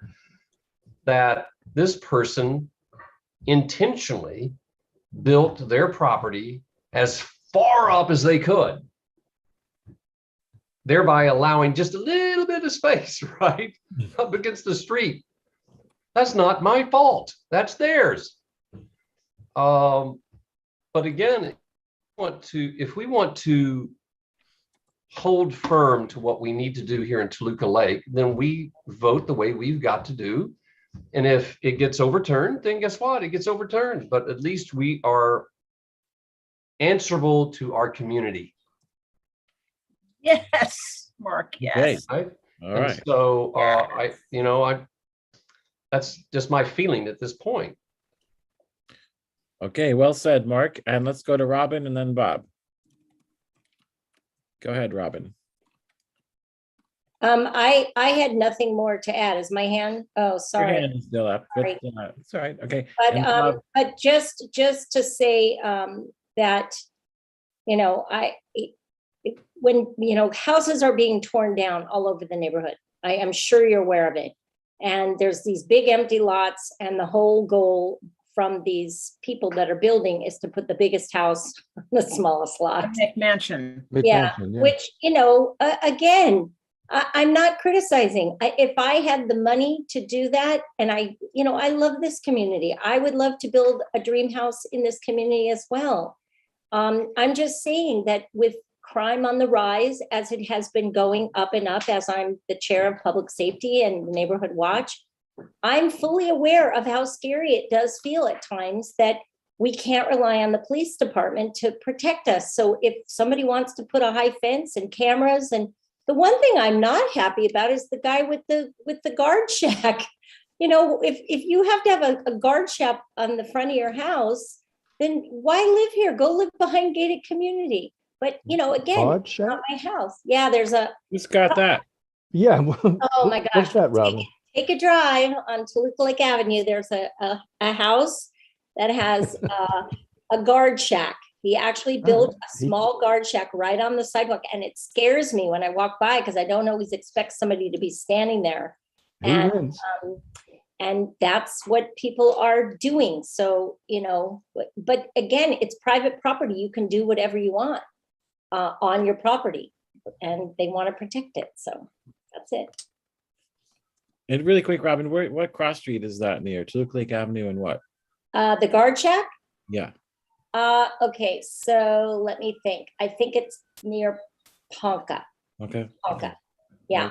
And the owner of that house is, in the entertainment business, and for whatever reason, he decided to put a small guard shack it's like right off the sidewalk. So you can't miss it. And the house is very, it doesn't have high fences, but it has very, very, very high shrubs. There's very, very high trees on the sidewalk. So when you walk by his house, you feel very kind of like you're going through a passageway, and then you see the guard shack, and it is a little intimidating, I should say, when you walk by. All right, we'll check that out. Thank you, Robin. It's the size of an outhouse. It's that small. Yeah. Crazy. Crazy is right. Robert, go ahead. And then yeah, just some closing thoughts. Mark had mentioned that the house is all the way forward, but that's a standard setback. And as far as the fence being right at the sidewalk, that's the property line in that area. It's not the same all areas, but it's his property line in that area. He's entitled to put something on that property line. The issue is a zoning issue, 3.5 feet max, or in this case, he wants a zoning exception to give him 6 feet. And I'm torn too, but I'm being more pragmatic, I guess. It's done. Everybody has these things. Everybody is concerned about security. So I'm leaning towards saying yes if we vote for it tonight. Okay, very good. Thank you, Bob and Ren. Closing thought. Robin, I have to disagree in a sense. I don't think people can do whatever they want. I think the community has the right and responsibility to enforce certain rules and regulations. And I don't think our rules and regulations in this case are unreasonable. And maybe we do need to, take a stand here, even if it's late. I'm going to vote no. Ren, I hope you're sitting down again, because I'm going to agree with you. I'm going to vote no too. Well, we haven't even voted yet. Yes, have a motion. I make a motion. All right, so I'm just going to go ahead and jump in, Fred, to just say I make a motion that we not support this project. I guess. Okay. I Well, second it. now on the agenda, it reads that the motion is to support the request. Yeah, so you can vote. Well, no. there we go. Okay, well then take a vote. No. I move to take the vote. Okay, I so Mark second. moved the vote. Okay, Mark is first. Oh, it looks like we have a public comment before That's we. the second. Okay, I will do public comment. Go ahead, Jonathan Gregory, and I think you can talk. If you can't, let me know. I'm muted. Okay, go ahead. Okay, thank you. I heard all of you, and I think I kind of hear a compromise in what you're saying, and maybe you like it and maybe you don't. But I was most struck by what Robin said, because my first impression of what the applicant did was overbuild the house. It's not a question of legality. Yeah, it's a legal house, I imagine, but it was their taste to overbuild. That's the most impressioning thing you get out of looking at that picture. I think the neighborhood council, you folks, ought maybe to consider the higher the wall, the more the setback that you advocate. Doesn't mean the city is going to agree with you, but if you want an 8-foot wall, it's not nearly as oppressive if it's set 2 feet back. If it's a 6-foot wall, make them go 1 foot back. And that way there can be some planting in front of it. Like oftentimes in a house like that, they could do cacti or pencil cactus in the front of it. And it really does afford a community to have some signature to it, a look. Whereas if you have nothing but stucco and metal and wood fences right up to the property line, it's pretty awful. It starts to look like some of the places that Tess described. So that's my idea of how you could compromise to everything everyone is saying is, if these people want their 6-foot wall, give it to them, but tell them to go back a foot, even though there can be planting in front of that. It wasn't our choice that they should put that house so close to the street. It's their forfeiture of what they get in front of it. So that's kind of what I see as a long-term, again, you're gonna have to deal with these endless applications for walls. And I completely understand the security thing, because I just believe everything you all said. Security is a big deal and people should feel secure. But if they want to build right up to the street, remember, some of these walls start to tilt as time goes on, no matter how well engineered they are. So if they're right on the sidewalk and they start tilting into the sidewalk over 10, 20 years, you almost can't, you have to walk on the street because of root upheaval and stuff. So setting a wall back a foot in this case, to me, is very appropriate. Not 2 feet, but if it were an 8-foot wall, 2 feet. 6-foot wall, back 1 foot. Thanks. Okay, thank you, Jonathan. Correct me if I'm wrong, maybe Brandon can confirm this, but I think the wall is set a foot back from the property line as I see these plans, but Brandon maybe can confirm I that. just closed out of the Go document. ahead, Ren. Or maybe Brandon's talking, or Ren has a quick comment. Go ahead, Ren. Oh, you're on mute. Let me unmute Ren. Hold on. I'm sorry. Now let's go ahead and vote. Okay. Fred, do you want me to? What I was just going to say was I can share my screen again just to look at. I don't think it really matters at this point, unless you guys feel you want to see the screen again for the setback on the wall. I think we just go ahead and vote. But thank you, Brandon. All right, let's go ahead and place the vote then. I'll read the motion one more time, which is to support the request for fence height variance at 10050 Toluca Lake Avenue. And we will start with Ren Blight. No. No, Ren does not support. Okay, Mark. No. No. Okay. Matt is excused. Robert. Yes. Robert, yes. Brandon. No. Brandon says no. Ron.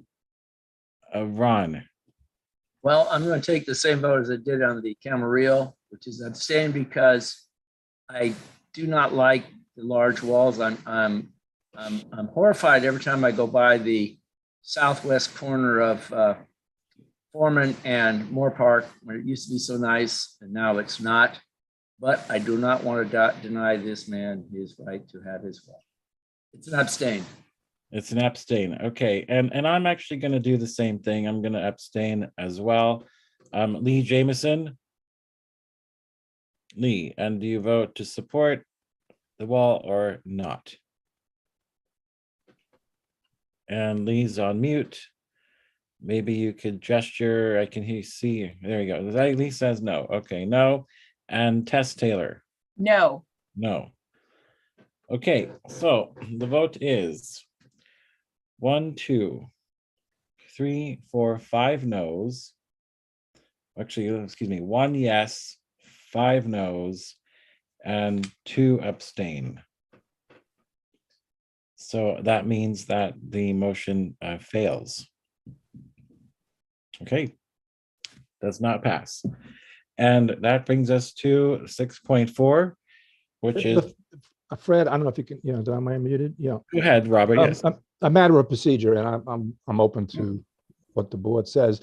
Just voting against it really doesn't mean anything to me. I mean, I think what the board, this committee rather, what the committee has to do, and maybe under the board, is write a letter to the zoning commissioner in charge of this particular application, so that so they know what the community feels about it. Just voting on it and then doing nothing is meaningless. Yeah. There's no voice. I mean, it's just between ourselves. Yes. That's all. So I think the committee can do that under your name. Yes. Following application, the committee has taken a vote and we are opposed to this. And that's sent out to the caseworker that Brandon put up there. There's an application and a caseworker. Send that to the caseworker. She then puts that into the file. And then when the zoning commissioners rule on it, they will ask what the community input is. And then they'll pull out this letter. Now, I think the committee can do it, but maybe we have to bring it to the board next week. Okay, that's a very good point, Bob. And I think the same thing would also apply to the gas station car wash and the Camarillo project. Absolutely. Or matter of fact, everything we vote on should be followed up with a letter. Well, everything we oppose, if we're in favor, well, we could do both. Yes, I guess. But certainly what we oppose, your voice has to be heard that you oppose this. But fair enough. If you support it, it's nice that they know that, but fair enough, Robert. I mean, we're just voting consistent with the LA Municipal Code. So. Well, I know you are, but I mean, no one's heard you. It's like the tree in the forest. I mean, somebody has to hear what we just did. Yeah, I like that, to write a letter. I think that's a good idea. Bob, maybe I could follow up with you offline to get some details. Yeah, because my experience, I've been on the board for 2 years and then these committees are 6 or 7. The only time we wrote a letter is when we really oppose something. Mm-hmm. I don't think we have to waste a lot of time supporting everything that comes, with a letter, that everything comes before us. It's only when we feel that we don't want this that we have to write a letter so your voice is heard. Got it. Okay. I'm certainly, not opposed to that, Robert, but maybe also this can be included in Brandon's community guidelines. I forget if there was any mention of height there, Brandon, but that we will strenuously oppose, resist, and disprove, heartily any height variance requests. Well, that's exactly what the letter would do, Tess. I mean, he's asking for a zoning variance going from 3.5 feet to 6 feet. And so we would point out that we're opposed to the increase. We're opposed to the variance. We want to Right. maintain the 3.5-foot height. Right. So that's the code, which is the code. Yeah. Yeah. And just to include that in Brandon's handy little community guidelines would help as well. That's all. Good idea. Yeah. But Okay, very good. And I see Mark and Brandon's hand up. I don't know who was first, so I'm just Yeah, gonna. well, I'll just jump in Yeah. real quick to say I agree. Thank you for bringing that up, Robert. Thank you, Tess, because I would like that in the community guidelines, which tells everybody what our thinking is, right? We want to be clear. Right. And so I think that's important that we send that to the city, but also to the community at large. The other thing is I'll hang in just for this discussion, and then I have to go. I let Ren and Fred know this is Holy Week for me. Oh, yes. And so I do have to leave now because I have a lot of preparation to do, but I'll hang tight just as we wrap this up. And Mark, then I'll put say in a- bye put to in a- everybody, okay? Put in a good word for us, will you please? Yeah. Upstairs. Happy Mark. Yeah, like I saw an ice cream truck in the back of your parking lot today too. I was about to go check it out. Looks pretty good. Okay, Brandon, go ahead. You're online. Thank you. It was my impression that every action we did would be sent to city planning. So yes, let's make that a practice. And I disagree, Bob, that it should be everything, support or opposed, because it gets the attention of the planning staff. It knows that we're watching and we're an active community. And I'm with you now. I agree. so, and that's why I drafted the conditions of approval and tests. They should be discussed at the next general board meeting. So go ahead and make that amendment. It is up to the electeds there. Okay. Okay. Remind me, Brandon, and I will. Okay. Yeah. Okay. Got it. But the open question, Fred, is still whether the committee can send that letter or we need to go to the board next week. So if you can talk to Well- Colby, I don't know, maybe Ren's been around here. Well, is it a community impact statement? No. That's not a community impact statement. This is Okay. a letter directed to the caseworker on this particular application. Community impact statement only applies to a motion at the city council, at the city commissioners, and at the city planning committee. Those three. You would issue So- that against a motion that they're considering. Yes. And it would go into that. It would go into that file. This has to go into the planning file. Well, the zoning file in this case. I understand, Robert. I just didn't know if you intended it for it to be a CIS. No. Just a letter saying we have taken a vote and this is how we feel. And And- then they throw it away and then we go on. Well, I mean, Robert, if you think our input here is so valueless, I don't. No. Tess, you're right, but I'm frustrated about all the things that you and I have gone through with just a simple thing like fixing a dangerous intersection. yeah, you're right. I mean, and And I get disheartened. That's all. don't lose heart, don't lose faith, Robert. When I find time, I'm going to revisit the Gordian hedge. But Ren, to your knowledge, I mean, I don't want to jump the line again, but Ren, to your knowledge, are these letters appropriate from our committee straight to city planning and skipping over the board? No, it should go through the board. Okay. Yeah, that's all I was going to That's say. what I thought. It should I go. thought so too. Yeah, all our motions should go to the board first and Okay. final with our input, obviously, and recommendation. And Fred and I will work a little bit on drafting the letter, but ultimately it will come from GTLNC and Robin will have to submit it. Generally, our position on particular cases do show up in the planner's file. So when we approve or disapprove a project or have recommendations, that all shows up in the planner's write-up on the project when it goes to the board for approval. So Yeah, I'm sorry to interrupt you, Ren, but I've sat in on those both city planning commissioner and zoning commissioner, and they'll always turn to see if the community has any input. And of course, there's a public comments where you're free to comment on those. Yeah. So you and Fred have to then add a motion to the agenda for next week, yeah. and the board will then vote on it. And in the old days when we had, live meetings and so forth, I used to go in What's that? when there was a hearing and actually in person testify, about what the neighborhood council was feeling about a particular project. And it had a lot more weight when it was, in person. I think written stuff tends to be ignored sometimes, or at least glossed over. At a real public hearing, why there's a lot that goes on, and you watch the people in the background kind of moving around, discussing it, and sometimes compromises are reached, and that sort of thing. And a lot of that has just gotten lost. But anyway, I think we should still, put in our 2 cents as a neighborhood council.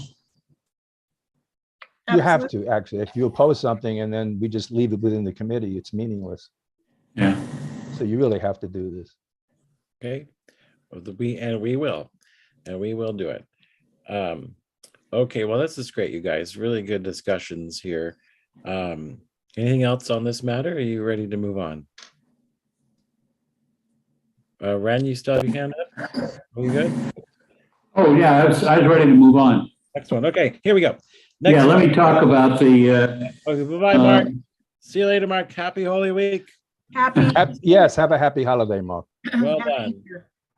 I'm tempted to say, pray for us. Yeah, No. that's right. Remember, no meat on Friday. Okay. 6.4 Foreman Avenue under the 134 bridge, angled parking status.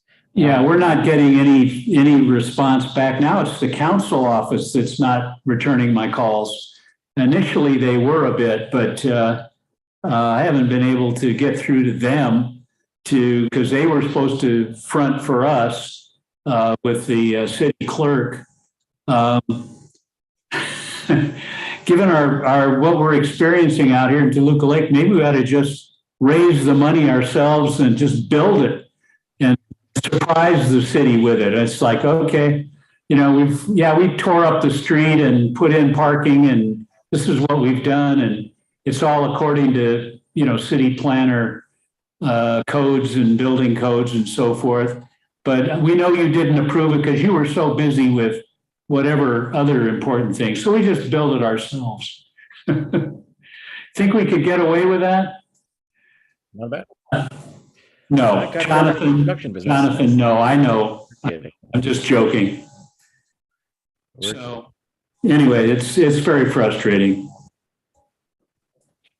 All right. Well, we'll stay on top of that. And Bob, you have your hand up. Oh, you're muted, Bob. Oh, we got to unmute Bob. There we Sorry, go. I was muted. Raise my hand. I'm gonna raise it, lower it. I'm confused. I thought this was approved. The money from the council, I thought the money was neighborhood council. The money was approved almost 2 years ago. Yes. And we went through all of the hoops. We put together followed the city guidelines and so forth. We got 2 write-ups or 3 write-ups from architects, to do the actual work we needed done. We selected the one that was both the best and lowest price, and we put it into the city for their approval for us to spend the money. And it's sat now for this whole time. The city clerk at one point told us it had gotten hung up with the city attorney. And then at one point he said, okay, it's back from the city attorney. You'll get a letter, soon. And that was 3 months ago. And now somehow it's back with the city attorney. So I don't know. I'm not getting the truth, bluntly. I don't know what's hanging it up. Well, go ahead. I think it may be that, for a community to be so uppity to think that they could actually figure out something like this and put it together and get it funded without the city going through, their laborious process, not invented here. And I think that's what we're up against for some reason. And I think we need our council person to step up and guide that. But, they're busy with a lot of stuff too. And this is a small amount of money because it's what we need in order to raise the money to actually do the project. And I don't think they're understanding that because they haven't taken any time to read it because we've written it up well, I think. It's just we're not getting anybody paying attention. And we need some help. Well, not to argue it, Ren, but it's not a small amount of money, $7,500 if I remember. Is that correct? Yeah, it's, small. The neighborhood council, that's a lot. It'll cost us hundreds of thousands of dollars to build. I understand. To be raised. There are grants that, not just the city would fund it. I don't think the city would fund it necessarily, but we can raise money from all sorts of grants and, even private sources. So again, Ren, I'm not trying to push back too hard here really, but $7,500 for the neighborhood council budget is not a minor amount of money. It's significant, as a matter of fact. It could have been spent on schools. It could have been spent on a lot of things that would have benefited the community. I think we made a huge mistake, myself included, and everybody else who was on the council at that time, because you're not allowed to give money to a private company. And I'm guessing that's the problem. You can only give neighborhood grants to nonprofits. So it was we're all screwed up at that time. So yeah, we didn't use Beautification Partners, which would have been the nonprofit and so forth. It probably would be long done by now. But I won't go into all the details. All right, well, if you can get it through, I think we have to be, again, pragmatic and realistic. I don't know if this is going to happen. And just by the way, that $7,500 just disappears back into the city coffers because it was specifically allocated. Yes, I know. And I checked into that from the last budget, not this budget. So at this point, if the city manages to stonewall this to July 1, why then the money just falls back into the city coffers. And that's what I'm afraid of. I checked into that. And I think that's, anyway. Yeah. So. It's just so the committee understands that the history a little bit and the issues that are involved here. The project itself, as you point out, will be several $100,000, and that has to be raised somewhere, somehow.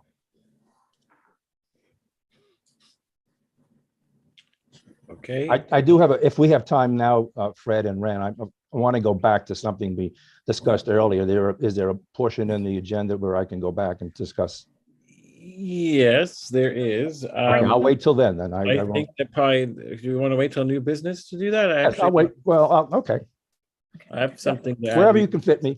Wherever you two guys can fit me, I'm happy with it. You got it. All right, you got it. Let's go. Let's finish this topic here. We got Tess here. I don't want Lee to fall asleep on us. So go ahead, Tess. Bob, I want to acknowledge and show my extreme gratitude for your fiduciary responsibility there, because it is a lot of money. And, this predates my involvement. I'm not saying that it wasn't worthwhile or that it couldn't or shouldn't be done, but it is a lot of money. And so I have two questions. One, I propose a motion.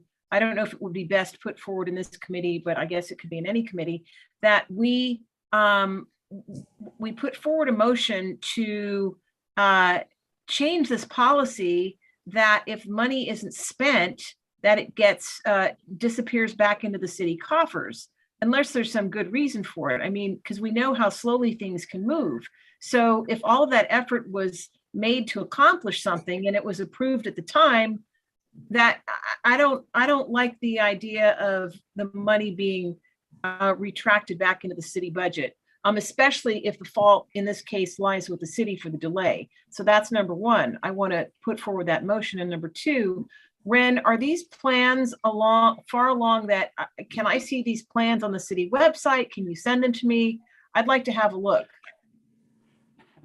That's what the money is for, is to draw up the plans. Okay. Is there a proposal of any kind, or what exists? Oh yeah, there's a proposal, and there's been, frankly, a lot of conversation. We touched base with the city and Caltrans and a whole bunch of people when we were first talking about it to see if it was realistic. But very quickly, people said, you really have to have a formal set of plans, that describes what it is you want to do, and the cost estimate. And that's what the $7,500 was meant to create and provide. Okay. It's not going to take them long to do it. WRT is a fairly large professional design and architectural firm and so forth, and they will be able to do it relatively quickly. Assuming they can fit it into their calendar at this point. They certainly could 2 years ago. But anyway, so it won't take a long time to get the plans up. Once we have the plans, then we can start talking to people about how we would get it funded. And there, as I say, there are some ideas of who to talk to and how to do it. There may not be money to do it, but I suspect there would be from one way or another. And Okay. such a slam dunk. The Chamber of Commerce was very supportive of this initially, but they haven't really, they've been through a lot of changes themselves. Initially, this was really a co-project with the Chamber because the Chamber was interested in creating more parking. And rather than build a big parking structure, which is very expensive and uses up a lot of real estate, this was a good idea, have your cake and eat it too, kind of thing. We get more parking without having to tear down any buildings or use commercial space. But Sounds good to me.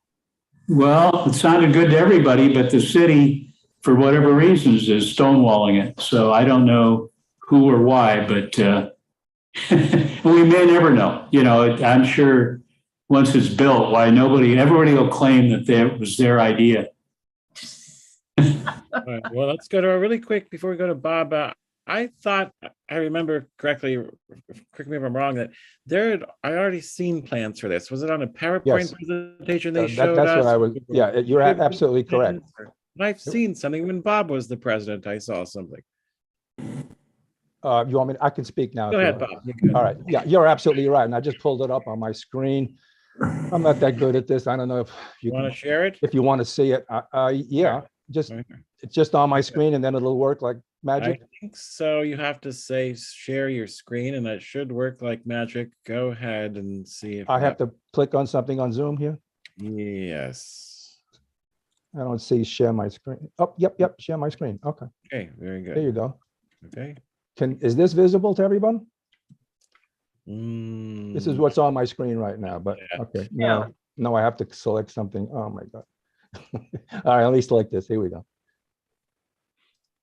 There you go. Okay, it's starting and it's coming up. There you go. And here it is. All right, we see your screen, a little bit of it. I think you have to scroll down a little bit, but I do see some of your screen. Well, I'm sorry for the ignorance here, but Okay, we see it. We But see you're- it. You're So- so cute though, Bob. I'm sorry. I said, but you're so cute. No, I think you have to scroll not down. anymore. Maybe make your screen full screen. Like, you can make it a full Okay, let me up do. there next to the X. Yeah, there you go. And Let me go back to Zoom. Where am I? Yeah. Okay. full screen. Get some tech support over to Bob. Yeah, Brandon, if you have any feedback on this too, let me know. But I believe if you just do your full screen, Bob, on here, there you go. That's it. Okay, you got it. I got it. We can Okay. see it. Yeah. So this is the preliminary proposal that the council funded. I think it's important the committee. I think Ren, you can verify. I think we paid $5,000 for this. Do you remember? I think it was part of a bigger set of, wasn't this one of 3 or 4 other things that were all set up this way? Lately I don't remember breakfast, so you got me. Yeah. This was years ago. This was even before the vote for the 7,500. But I think we spent about 5,000 with the consultant to get this. Yeah, that may be, yeah. To get to this level. And then we sent them another 7,500 to take this and make it into a full-blown construction set.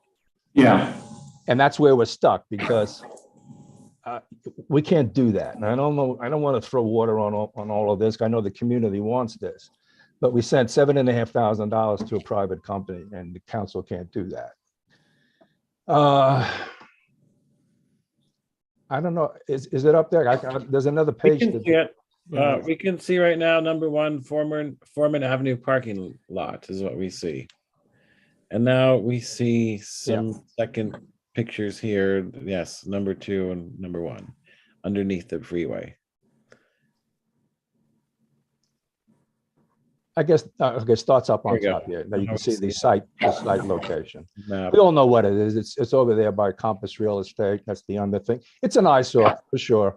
You got chain link fence here from Caltrans, and then it's a pretty ugly site. So any improvement there would be wonderful. And then this is what they wanted to do with the lane widening here, so that you can accommodate the angle parking. Once you do angle parking, you need greater depth. Otherwise, your car's going to be sticking out into the road. And then this is some additional. So this was a preliminary engineering, if we want to look at it that way. Investigating the site, taking pictures, making nice drawings, and so on. So this is what we're talking about. And I keep my fingers crossed, because I'd hate to lose that money. But we, as a committee, we should be aware of this and following up on this and see where this, I mean, Ren is, I know, so Ren will continue with that, but we should be aware of the progress from Ren. Okay, I can take this down somehow? Yes, thank you, Bob. Thank you very much. But I do have another comment, if you're ready for going back. Okay, go ahead. We're back to the regular. Okay, this is okay. This is for my benefit, and I'd like to walk through. Earlier, you were talking about the city planning and the streetscape. So I'm a little confused on this one. So I would like to walk it through with the committee again, if this is the appropriate time. If it's not, I'll do it next meeting or something like that. Well, we're done with 6.5, so we're on to new business. All right. If you want to As Ren pointed out, the Toluca Lake falls into 2 city planning districts. And right now, city planning is overhauling their whole approach to city planning. So I think it will be a while, Ren. I think probably the fall or winter before we finally see what they've come up with, because it's a dramatic change in how they think about city planning. That's not my issue. The issue is streetscape. Now, streetscape was something that the beautification partners did. Isn't that correct? Okay. And I understand, I remember back then that Ryan got a verbal from city planning that they would roll in streetscape. So again, is that the case? Yeah, into the community plan. Yeah. So we have there's no official agreement here. We have a streetscape that was done by the beautification partners. And you stopped me and then we have city planning and a verbal that says, well, you can take what you did in streetscape and we'll take what you did and we'll put it into this plan, which is now going through a complete complete revision. So is that correct now? Yes. Okay. Because I remember streetscape 10 years ago when I first moved here, 12 years ago when I moved here. So it's been around for a long time. And I know a lot of community money went into it. But so now we have no verbal and I mean, we have a verbal, but it's just a plan from our point of view. Is that right? Community plan that we're trying to roll into the city. Yeah. If the planners decide they want to make life hard for us, rather than help us get the community we want, they certainly can do that. But again, we have no money. They do. So we would have to raise whatever, so again, whatever it is, several $100,000. Well, remember what we're talking about is incorporating the streetscape plan as part of the plan for the community. There's no funding at this point for any of the projects. Right. have to come individually. But if it's in the community plan already, we don't have to go through all of the EIR and modify the community plan to make room for, what we're talking about. We will already have it in the plan as something that's recognized. And there's a lot of value in that, not only in terms of time, but the cost. And so, and I don't know why the city planners would not include what we've done. It in a lot of ways, it makes their life easier, and It may not be consistent with the deliver, city. in effect, our community will be working to deliver on the community plan, which normally the city has to take on its own. In most communities, the city and the planning department are trying to create, up with the money, come up with the plans to do stuff, and it takes a long, long time. We could speed it up, I think, and make things start to happen, and find funding that's not necessarily city funding. That's the other thing. With beautification partners, we've got a strong partnership that can go out and perhaps raise money. But All right, no, I'm sorry to interrupt you, but I think that explains it. And so streetscape is something beautification partners did, and city planning is what they're doing. And hopefully we can combine the two. yeah, Okay. And apropos of streetscape, I know there was a lot of community input and at that survey isn't that even still open? Ren, you were going to provide the results of that survey to us. Can you let us know when we'll see that? yeah, I'll probably hear about it a week from Thursday. So later this month, should have the report back. I haven't seen it yet, but you're right. It should be available. Isn't the survey closed? I mean, there was a deadline. Yeah. Okay. All right. Yeah. Just reminding you, we'd all love to see that. Thank you. Yeah.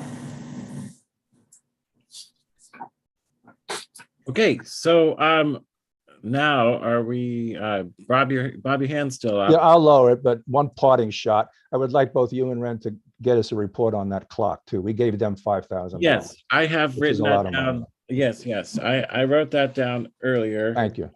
And I will absolutely have an update for you. Them being the chamber. We gave the chamber $5,000.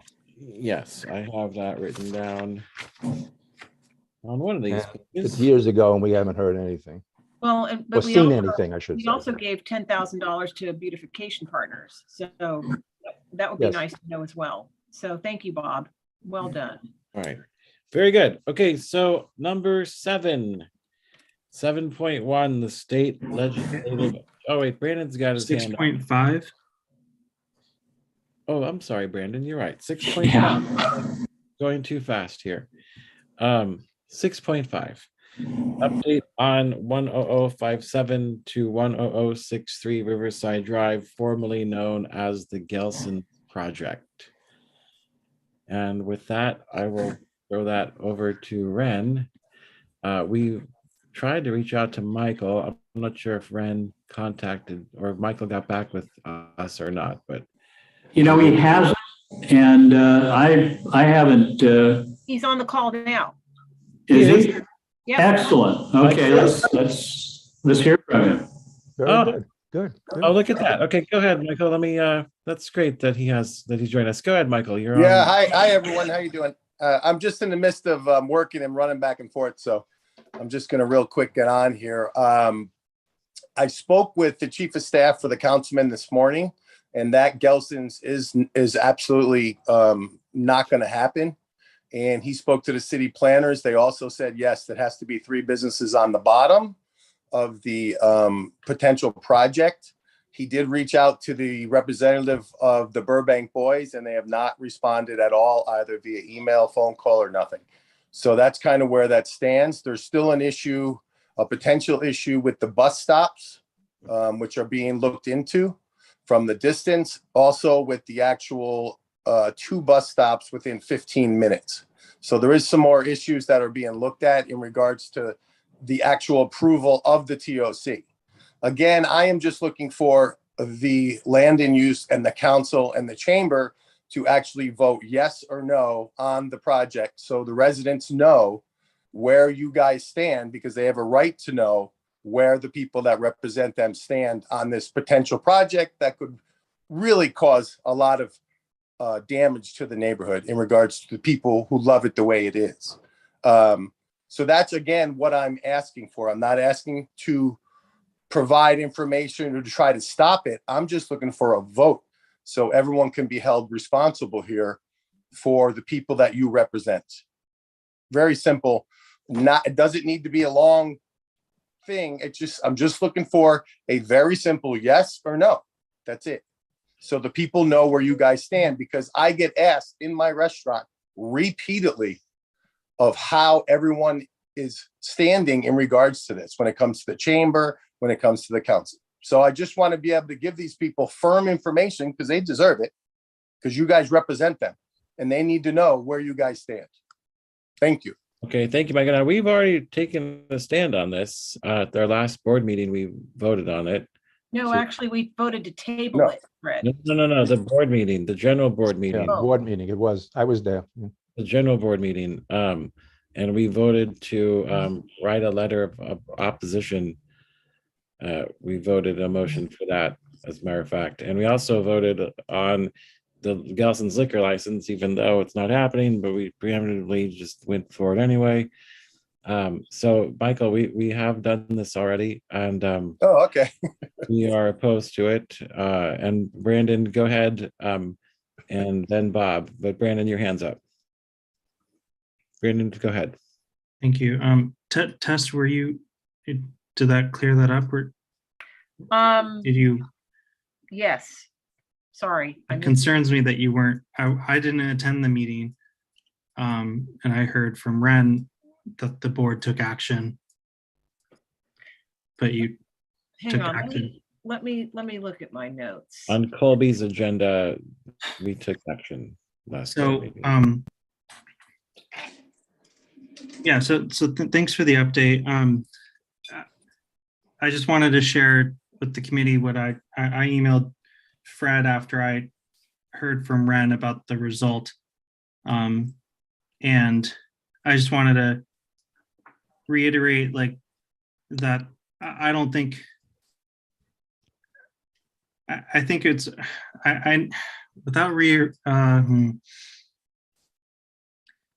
regardless of the discussion of what the result is and where the process was, the fact that the board took an action after this committee took time, had discussion late at night, and then the board went ahead and didn't respect our process. I thought that was disheartening. Talk about voting on something and spending our time and throwing it away. That's how I felt once I heard that. I think we need, I want the board, and I know there are board members here, to know that we need to be an active stakeholder, an active to be at the same table, invite members of project proponents, project opponents, what have you. I was very concerned about opposition towards an active leasing agreement. And let's see, what did I have on my notes? So, as Fred said, the board took action to oppose the Gelsons, and then went ahead and opposed the TOC project itself. Personally, diving into the issues, I think that's silly that we're opposing something that was already approved by city planning. It's a TOC project. This is what Measure JJJ is supposed to be for. And I just want, moving forward, I believe I made the motion to table. I want to make sure that our agendas and our discussion of agendas are expressed in our updates. I don't know if that was provided in the update. I don't want to have to go to every single board meeting to follow up on what happened under the update for the land use committee. If I do, then I'll run for the board. But let's see. I just think it's really bad practice to whether you like them or not, whether you like the project or not having the Burbank brothers or Burbank boys, the applicant, the property owners, a stakeholder in the community, talk about the project is not a good practice. And I just want to do better about this. So those are my comments. Thank you. Okay, thank you, Brandon. Those were well put. Next, we have Bob. I'll be very quick. Michael, this is Bob. And now that Gelson is out, are you back in the running for leasing some space from them? I am. All right, terrific. I'm glad. That's good news. Thank you. And thank you guys for that. I didn't know there was a vote done, so thank you. Yeah, the difficulty, as you heard, we Sure. passed on this 3.5 years ago. It's been approved by city planning and the building department. So there's nothing much we can do to help right now. Wish we could. We really do wish we could. Okay, Tess, go ahead. So we did indeed vote to oppose the liquor license. It was 11-0. But I don't see a vote that was taken for the council to oppose. So did that happen, Ren? Right. While you're answering that, and to your point, Brandon, I agree with you completely on process. And if everything that we do is so easily undone, then it renders our efforts moot. I would like to add, however, that yes, the TOC project was approved under Measure JJJ, but what Measure JJJ also requires, and what I have not seen in the entire file, I went down to city planning. Wow. Okay, all right. And I had a copy made at my own expense. Look at that. Wow. What? I'm impressed. Very heavy. You hear that? I don't see any provision made for, one of the important provisions of JJJ was hiring locally, and that's not addressed. But these sorts of things that are passed in legislation are frequently overlooked or forgotten, or there's a promise made that, or the promise may not be made at all because people aren't keeping up on this. So I would really like to see that. And I will also mention that this was an initiative brought forward by Michael, and I oppose this project, but I wasn't part of the original decision because I was not a board member at the time. So what Michael is asking for is just to know what people today, how we feel about it, even though our decision and our vote at this point is not, it's only of symbolic value. So that's it.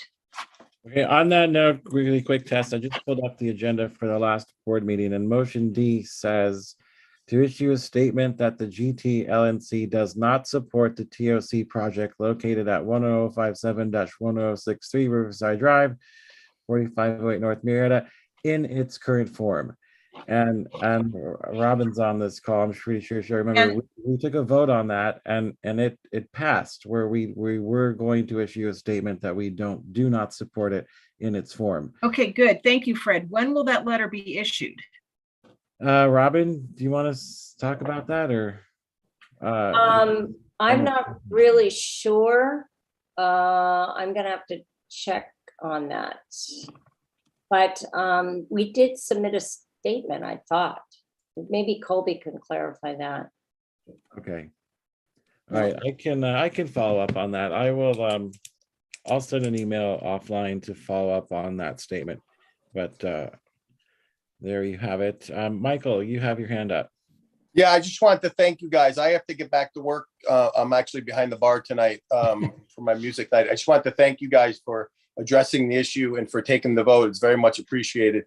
And we'll see what that can bring up. It may not change anything, but it may. So I very much appreciate it. Best of luck, Michael. Thank you for joining us. Thank you. All right. Good night. Okay, Tess, you have your hand up. It was inadvertently not lowered after my last comment. So- Okay, and we have two more hands from the public. Let's do Dr. Gary Heller first, and then Jonathan Gregory. Go ahead, Dr. Heller. Thank you. Fred, do you know what the date of the board meeting was in which yes, that vote was taken? I sure do. It was, March 22nd. wait, hold on. I think it's March 15th, actually. March 5th, the general board meeting. Yeah, it was March 15th. March 15th at Right. 7 p.m. And this was item number, well, it's motion D. And was this just a few days after the previous zoning and planning committee Was meeting? the following day, actually, The day, last month. yeah. So the next day, yes. Our money was a Monday. This general meeting was on Tuesday. Because my recollection was that because it had been tabled in this committee, that particular vote didn't come up, Yeah, even though it was on the agenda. that's what I thought. Yeah, I don't think it was voted on, was That's, it? no, not on our committee, it wasn't, but on the Yep. general board, it was. And so, yes, that was, you bring up an interesting point. I don't know if Ren wants to comment on that or not too, but I was a little confused about that because we did, I know that we tabled the Gelson's liquor thing. Okay, I know that. We I have voted, I have to look back on our minutes about the TLC thing because if you give me a minute, I can look back on the minutes. What's the question? Okay, the question is this, is our plum committee meeting was Monday. The general board meeting was Tuesday. We had both of these motions on our agenda. One of them we tabled, which I'm pretty sure was the liquor license. No, the- we tabled the opposition to the TOC project. Yeah, we did. And then we And then we withdrew. just dismissed, yes, we withdrew okay. the ABC license. Okay, thank you. Okay, so that's what we did. We tabled the first one and we withdrew the second one because Gelson's was no longer a part of it. At the next night, these two items were still on the general board agenda and were voted on. And that was, it just, I don't know how. I can explain that. The part of the, at least part of the issue was normally our committee meetings are a week and a day ahead of the general board meeting. But because of the way the calendar was set up, we were just the day before. So our agenda basically got put onto the GTLNC agenda ahead of our meeting because it was required, 72 hours. So it was already on the agenda for the neighborhood council. And I think our board chair and other people decided that as long as it was on there, it needed to be discussed and voted on. And that's appropriate. I think the neighborhood council as a body has the authority to take things from committees and put it on their agenda. Sometimes, despite the fact that the committee hasn't taken a stand on an issue yet, or in some cases where a committee recommends one thing and the full board goes another way and says, yes instead of no or no instead of yes. So I think that was what had gone on there. But in any event, there was a fairly strong feeling on the part of the board that they wanted to oppose both the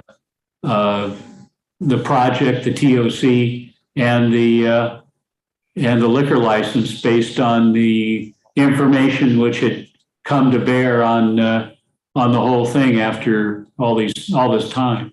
Sure, but the committee or the board has the discretion to take up an item even if they go the other direction than what the committee recommends. But the whole point of committees in all government is to do the work. We were unable to do the work, and whoever presented that item should have expressed that we haven't done the work yet, and that it should have been rescinded because the agenda wasn't even correct. We didn't take action. We didn't make a recommendation for any sort of idea. So I don't want to waste my time in future things. Yeah. Well, I don't think you're wasting your time, but I think you need to understand that, there's a certain amount of politics involved in this. It's not a formal process that has to go the same way all the time. I think the full council has the right and authority to take things up. They could have taken this up without any committee work on it at all. They did listen to what we had discussed at our meeting, and people voted as they did. And I don't remember now what all we described in terms of what our committee had already done. Fred, you might help on that, but I think the bottom line was that there was some strong feelings on the part of people who weren't on the planning committee. And I don't think they were influenced necessarily by planning kinds of issues. So, they voted the way they did, and, came out that the project was opposed and the liquor license was opposed as well. Okay, really quick. Would it be possible to contact Colby and or get it in the minutes from the meeting? I did attend the meeting as a visitor, and there was definitely a lot of discussion, and there was definitely the voting against the liquor license. My memory, and it could be, it could be wrong, was that because the committee, this committee had tabled it for a meeting, that part wasn't voted on, but I could be completely wrong on that. And I think maybe Colby might be the one, or the minutes might be the one to be able to shed light on this. Otherwise, things are going in circles. So yeah, Dr. Heller, I take pretty thorough notes at a lot of these. And what I find is that motion D was postponed, but that we did vote on the liquor license. So. Are you talking the general board meeting or the plum meeting? At the general board meeting. I thought we both supported to oppose that, or to write a letter of opposition, even though Gelson's was out. Colby wanted to be preemptive in case it ever came back that we had our position. Well, I do oppose it. The question is, did we vote on it or not? We did. I'm pretty sure we did. And Dr. Eller says, I think we got to get the minutes and look at those. Yeah. But yes, Jonathan Gregory, I want to give you a chance. I know your hand has been up for a while. Thank you. That's all I had. Thank you. I won't drag this out. I just wanted to mention that all of this confusion comes back because everyone kept saying table a motion, whether or not they were talking about tabling it or postponing it or referring to another committee or to another body. And that was the original problem, is that everyone just kept saying table it when they meant other things. That's one thing. Different thing is Michael, who just called in, said something that I think I understood him to say, and I'll repeat it, and you tell me if this is right, that the Krikarian's office is investigating the claim of the transit proximity. If that's true, the grant that was issued to that property is transit-oriented infill redevelopment. If the claim of proximity to transportation is under investigation, then that means the essence of the grant itself is under investigation. Or do I not understand?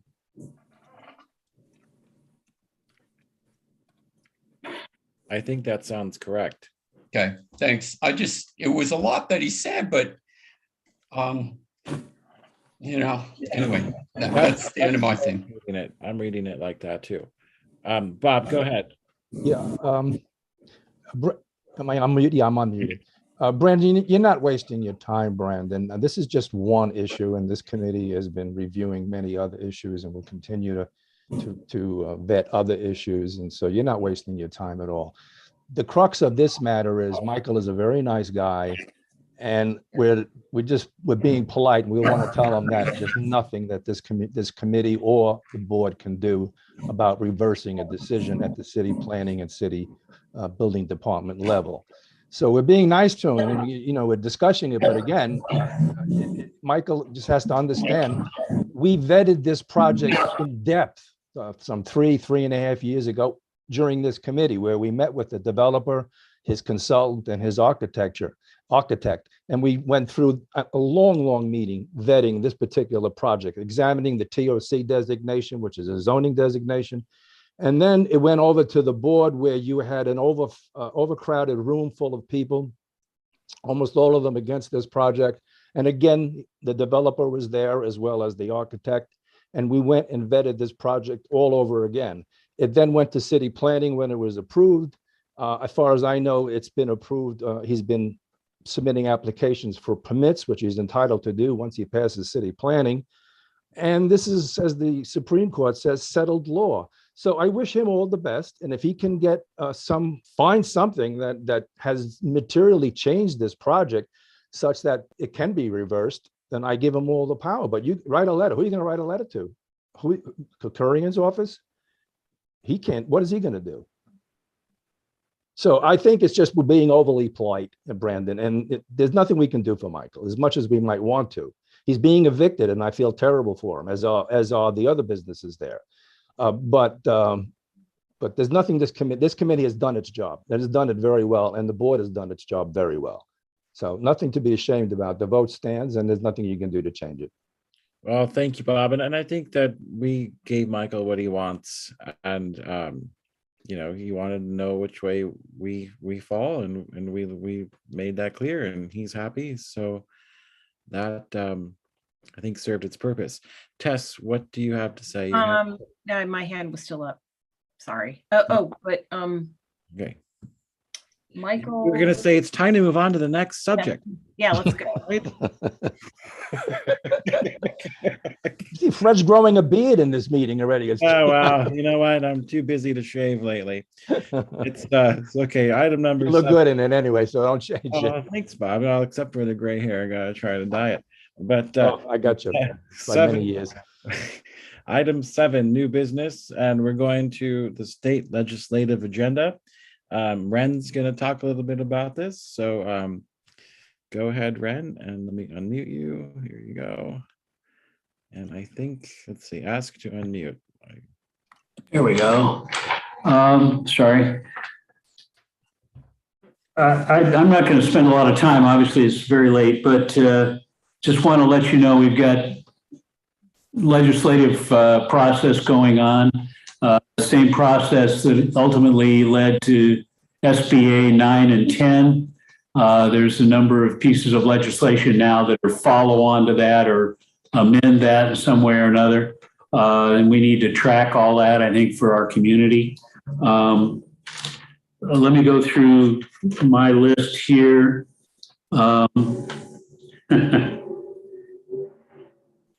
Okay, these are the list. The list here is a little different than my list, but I'll just go through and call out the numbers.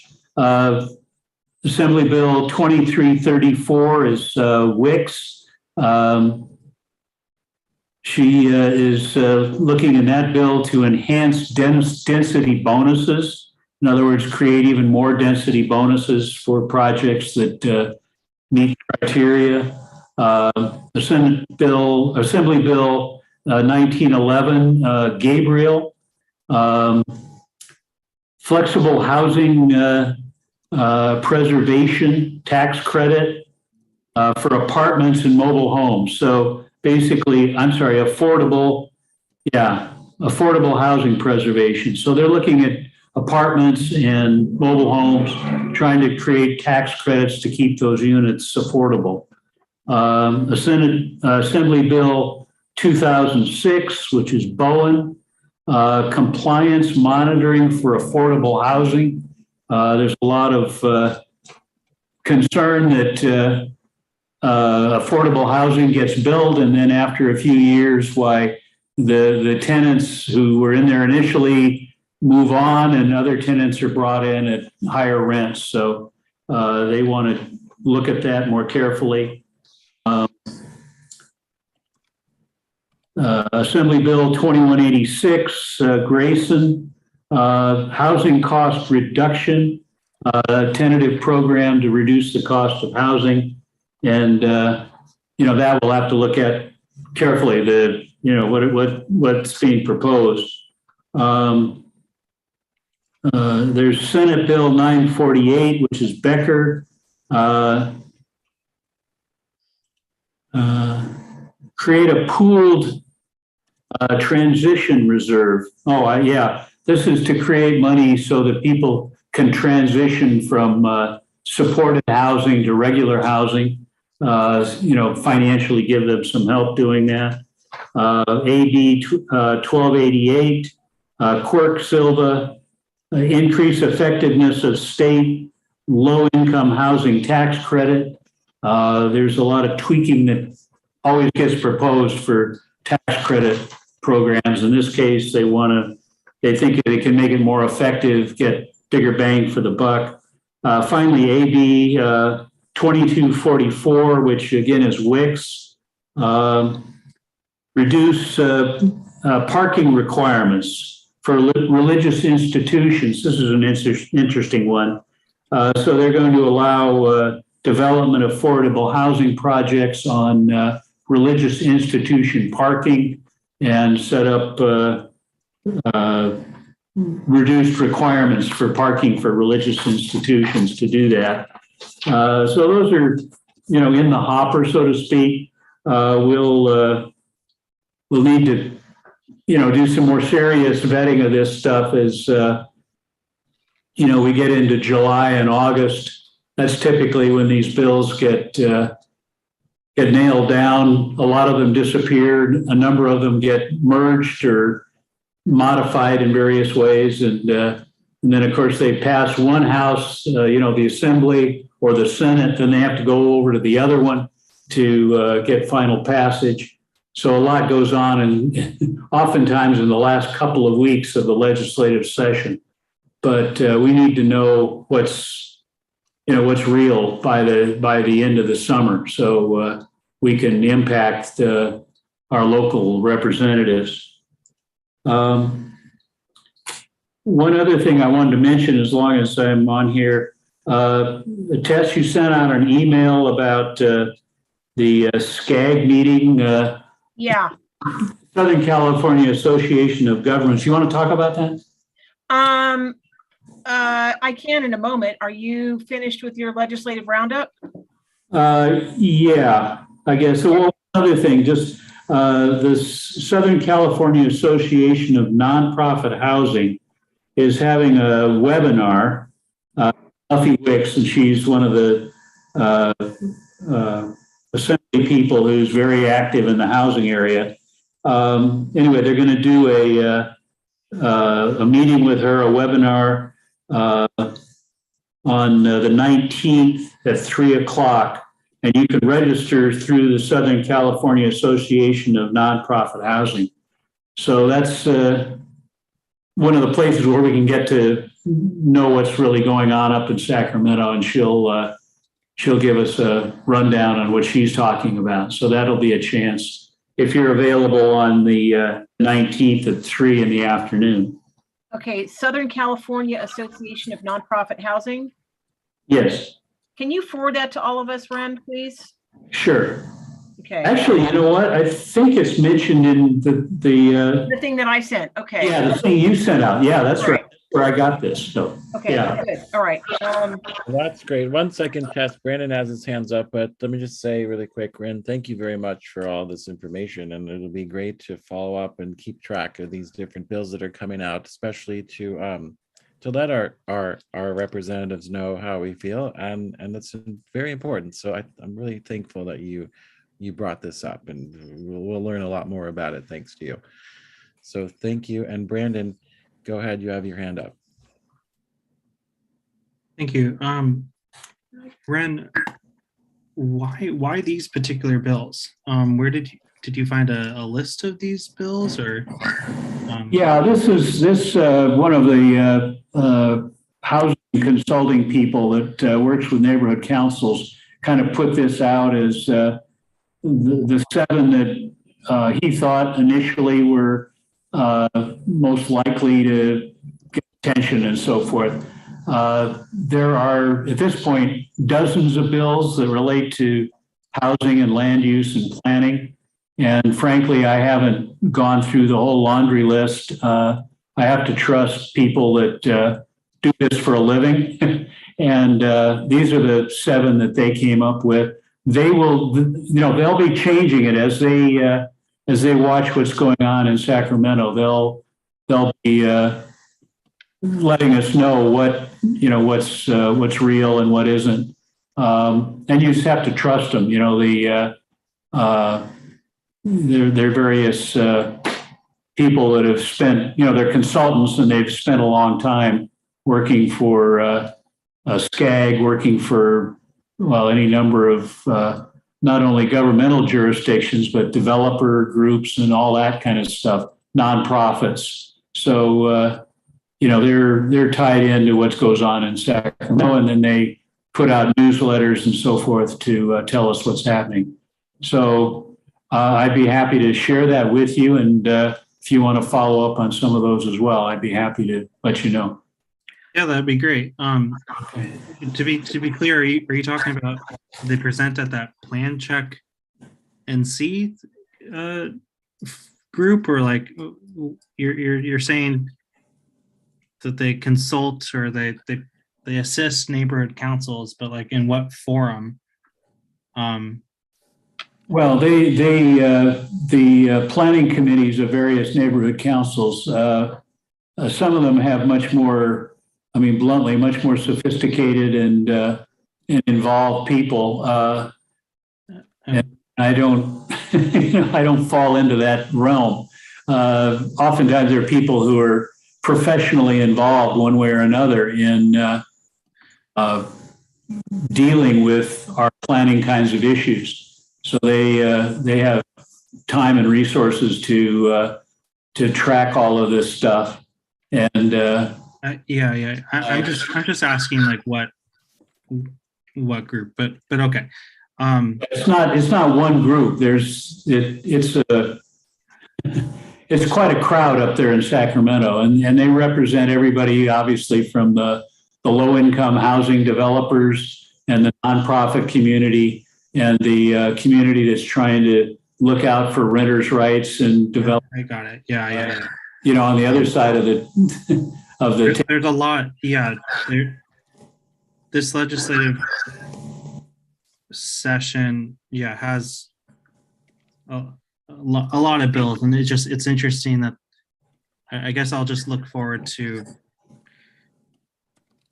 the other bills because these are very specific around the financing. It's not about really land use,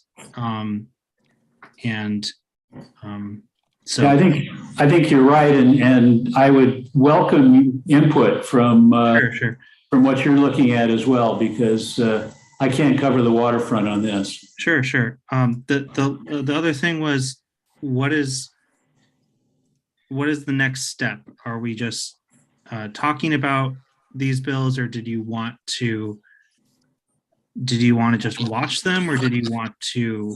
At this stage, I want to watch them. Okay. I think we want to spend a lot of everybody's time talking about something that is unlikely to see the light of day in Sacramento. Sure. Okay. So, I'm not good at figuring that out, and even the professionals who've been doing it for a long time are not necessarily. right, it can change on a. Yeah. So, but we'll, we need to stay up to speed. So when these things actually come to a vote, we can take a position and send a letter to our representatives. Okay. Well, on that note, I looked at the legislative, what's it called? Like the the California Legislative Information website, the Leg Info website. Anyway, Legislative analyst report.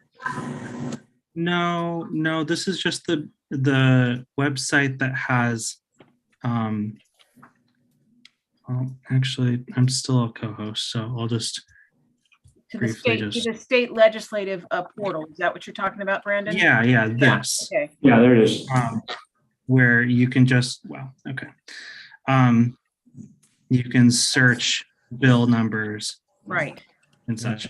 So I wanted to point out that AB 1288 has already passed the assembly floor and it's in the Senate. This is the farthest, this is the one of that list that has gone the farthest.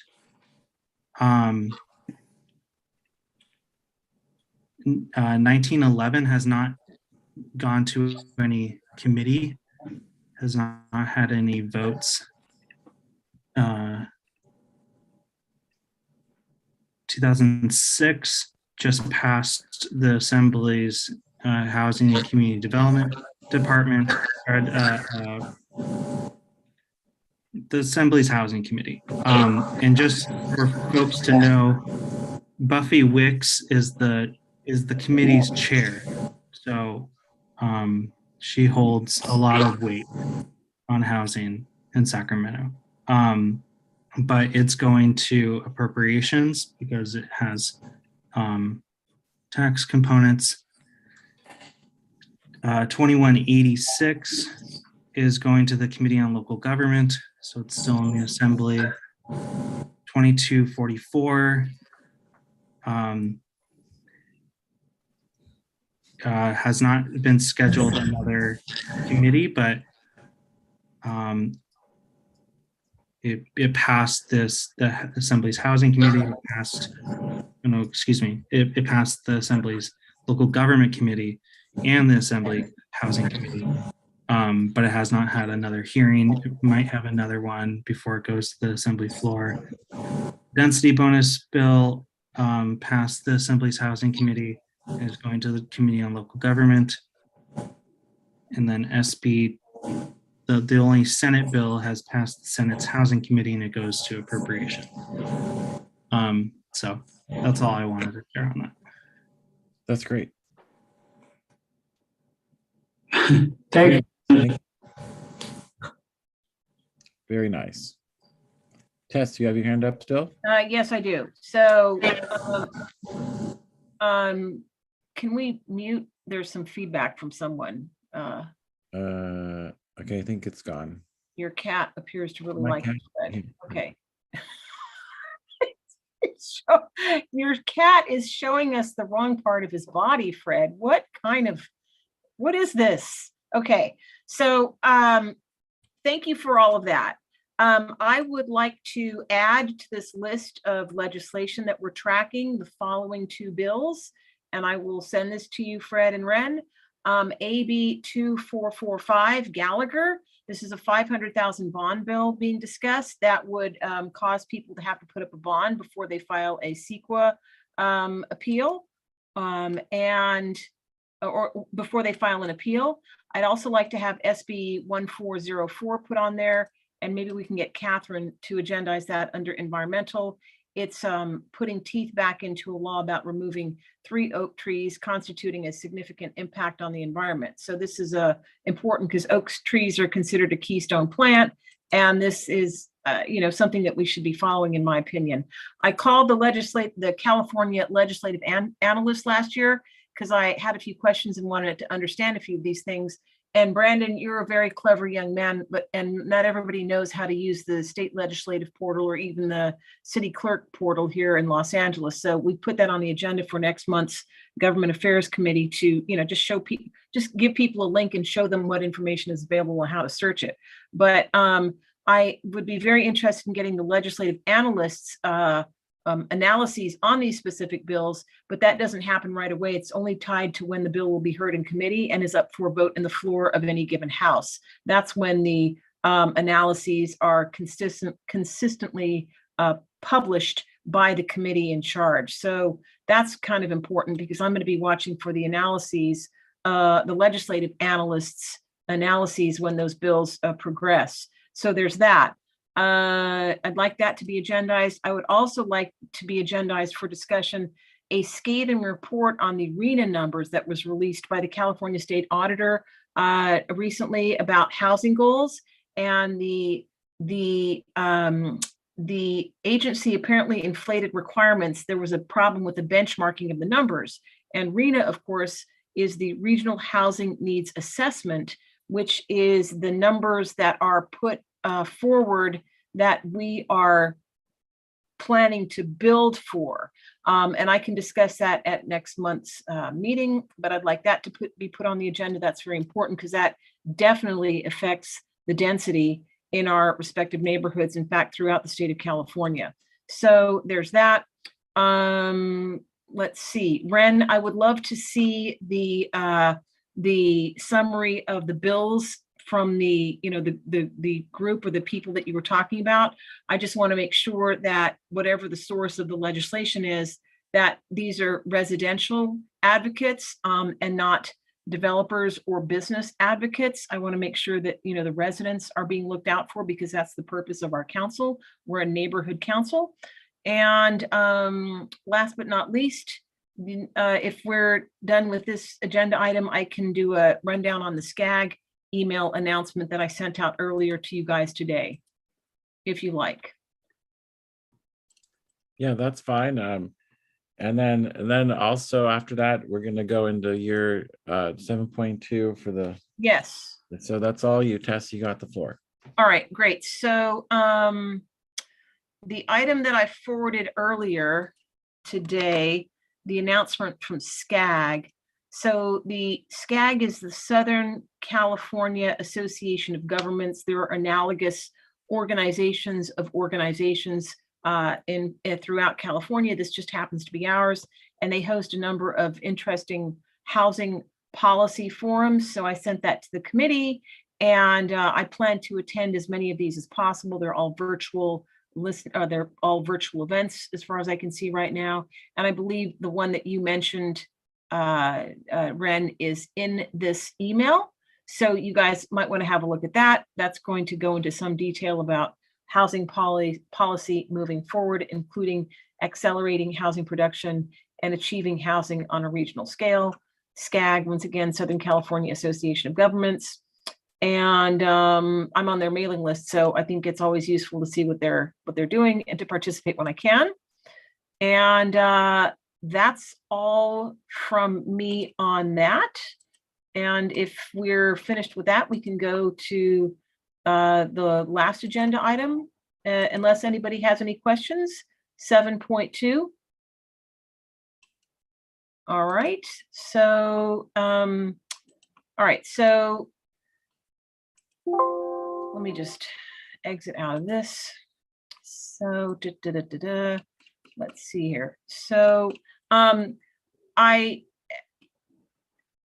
want to propose that, well, this has been suggested more than once, that we have a list of projects. I've begun work on this list, and I want to complete work on it before presenting it in time to be reviewed by the committee and also by the public at next month's meeting. It's basically a list of the projects, of the case file numbers, including links to the city planning case files. I know you pointed that out earlier, Brandon, and I thank the people preparing the agenda for including the city planning case files. It's very, very useful. One further step would just be to hyperlink them, because not everybody knows where to go in order to find them. And then, when we can talk about them, it will be done in an orderly fashion. And this list can just be carried forward with the agenda at every meeting if the committee reviews and approves it. I didn't complete the materials until earlier, and I'm still working to refine them. I think this will be an appropriate route for communicating the documents to both the committee and the public. And I can upload them to support the agenda for the next meeting. So I'd like to carry this over to the next agenda, Fred, please. Okay, that sounds great. I love the idea. Thank you. Great, very good. Okay, and let me move my cat so I can find my agenda here.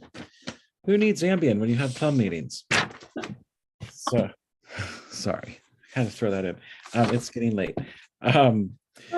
Okay, I know this is what happens to me when it gets late and I get delirious.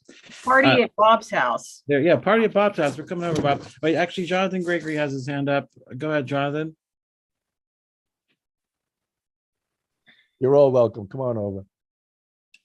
Okay, Jonathan, do you want to say something? Yeah, there you go. Can you hear me now? Yes, we can hear you. Okay, I was muted a second ago. On that no queuing sign, I should have told you the sign in the other place that went to city planning, it actually says no queuing on street. Otherwise, they won't know what you mean.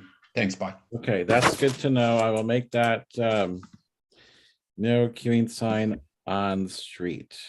No queuing on street sign, actually. Okay, thank you very much for that.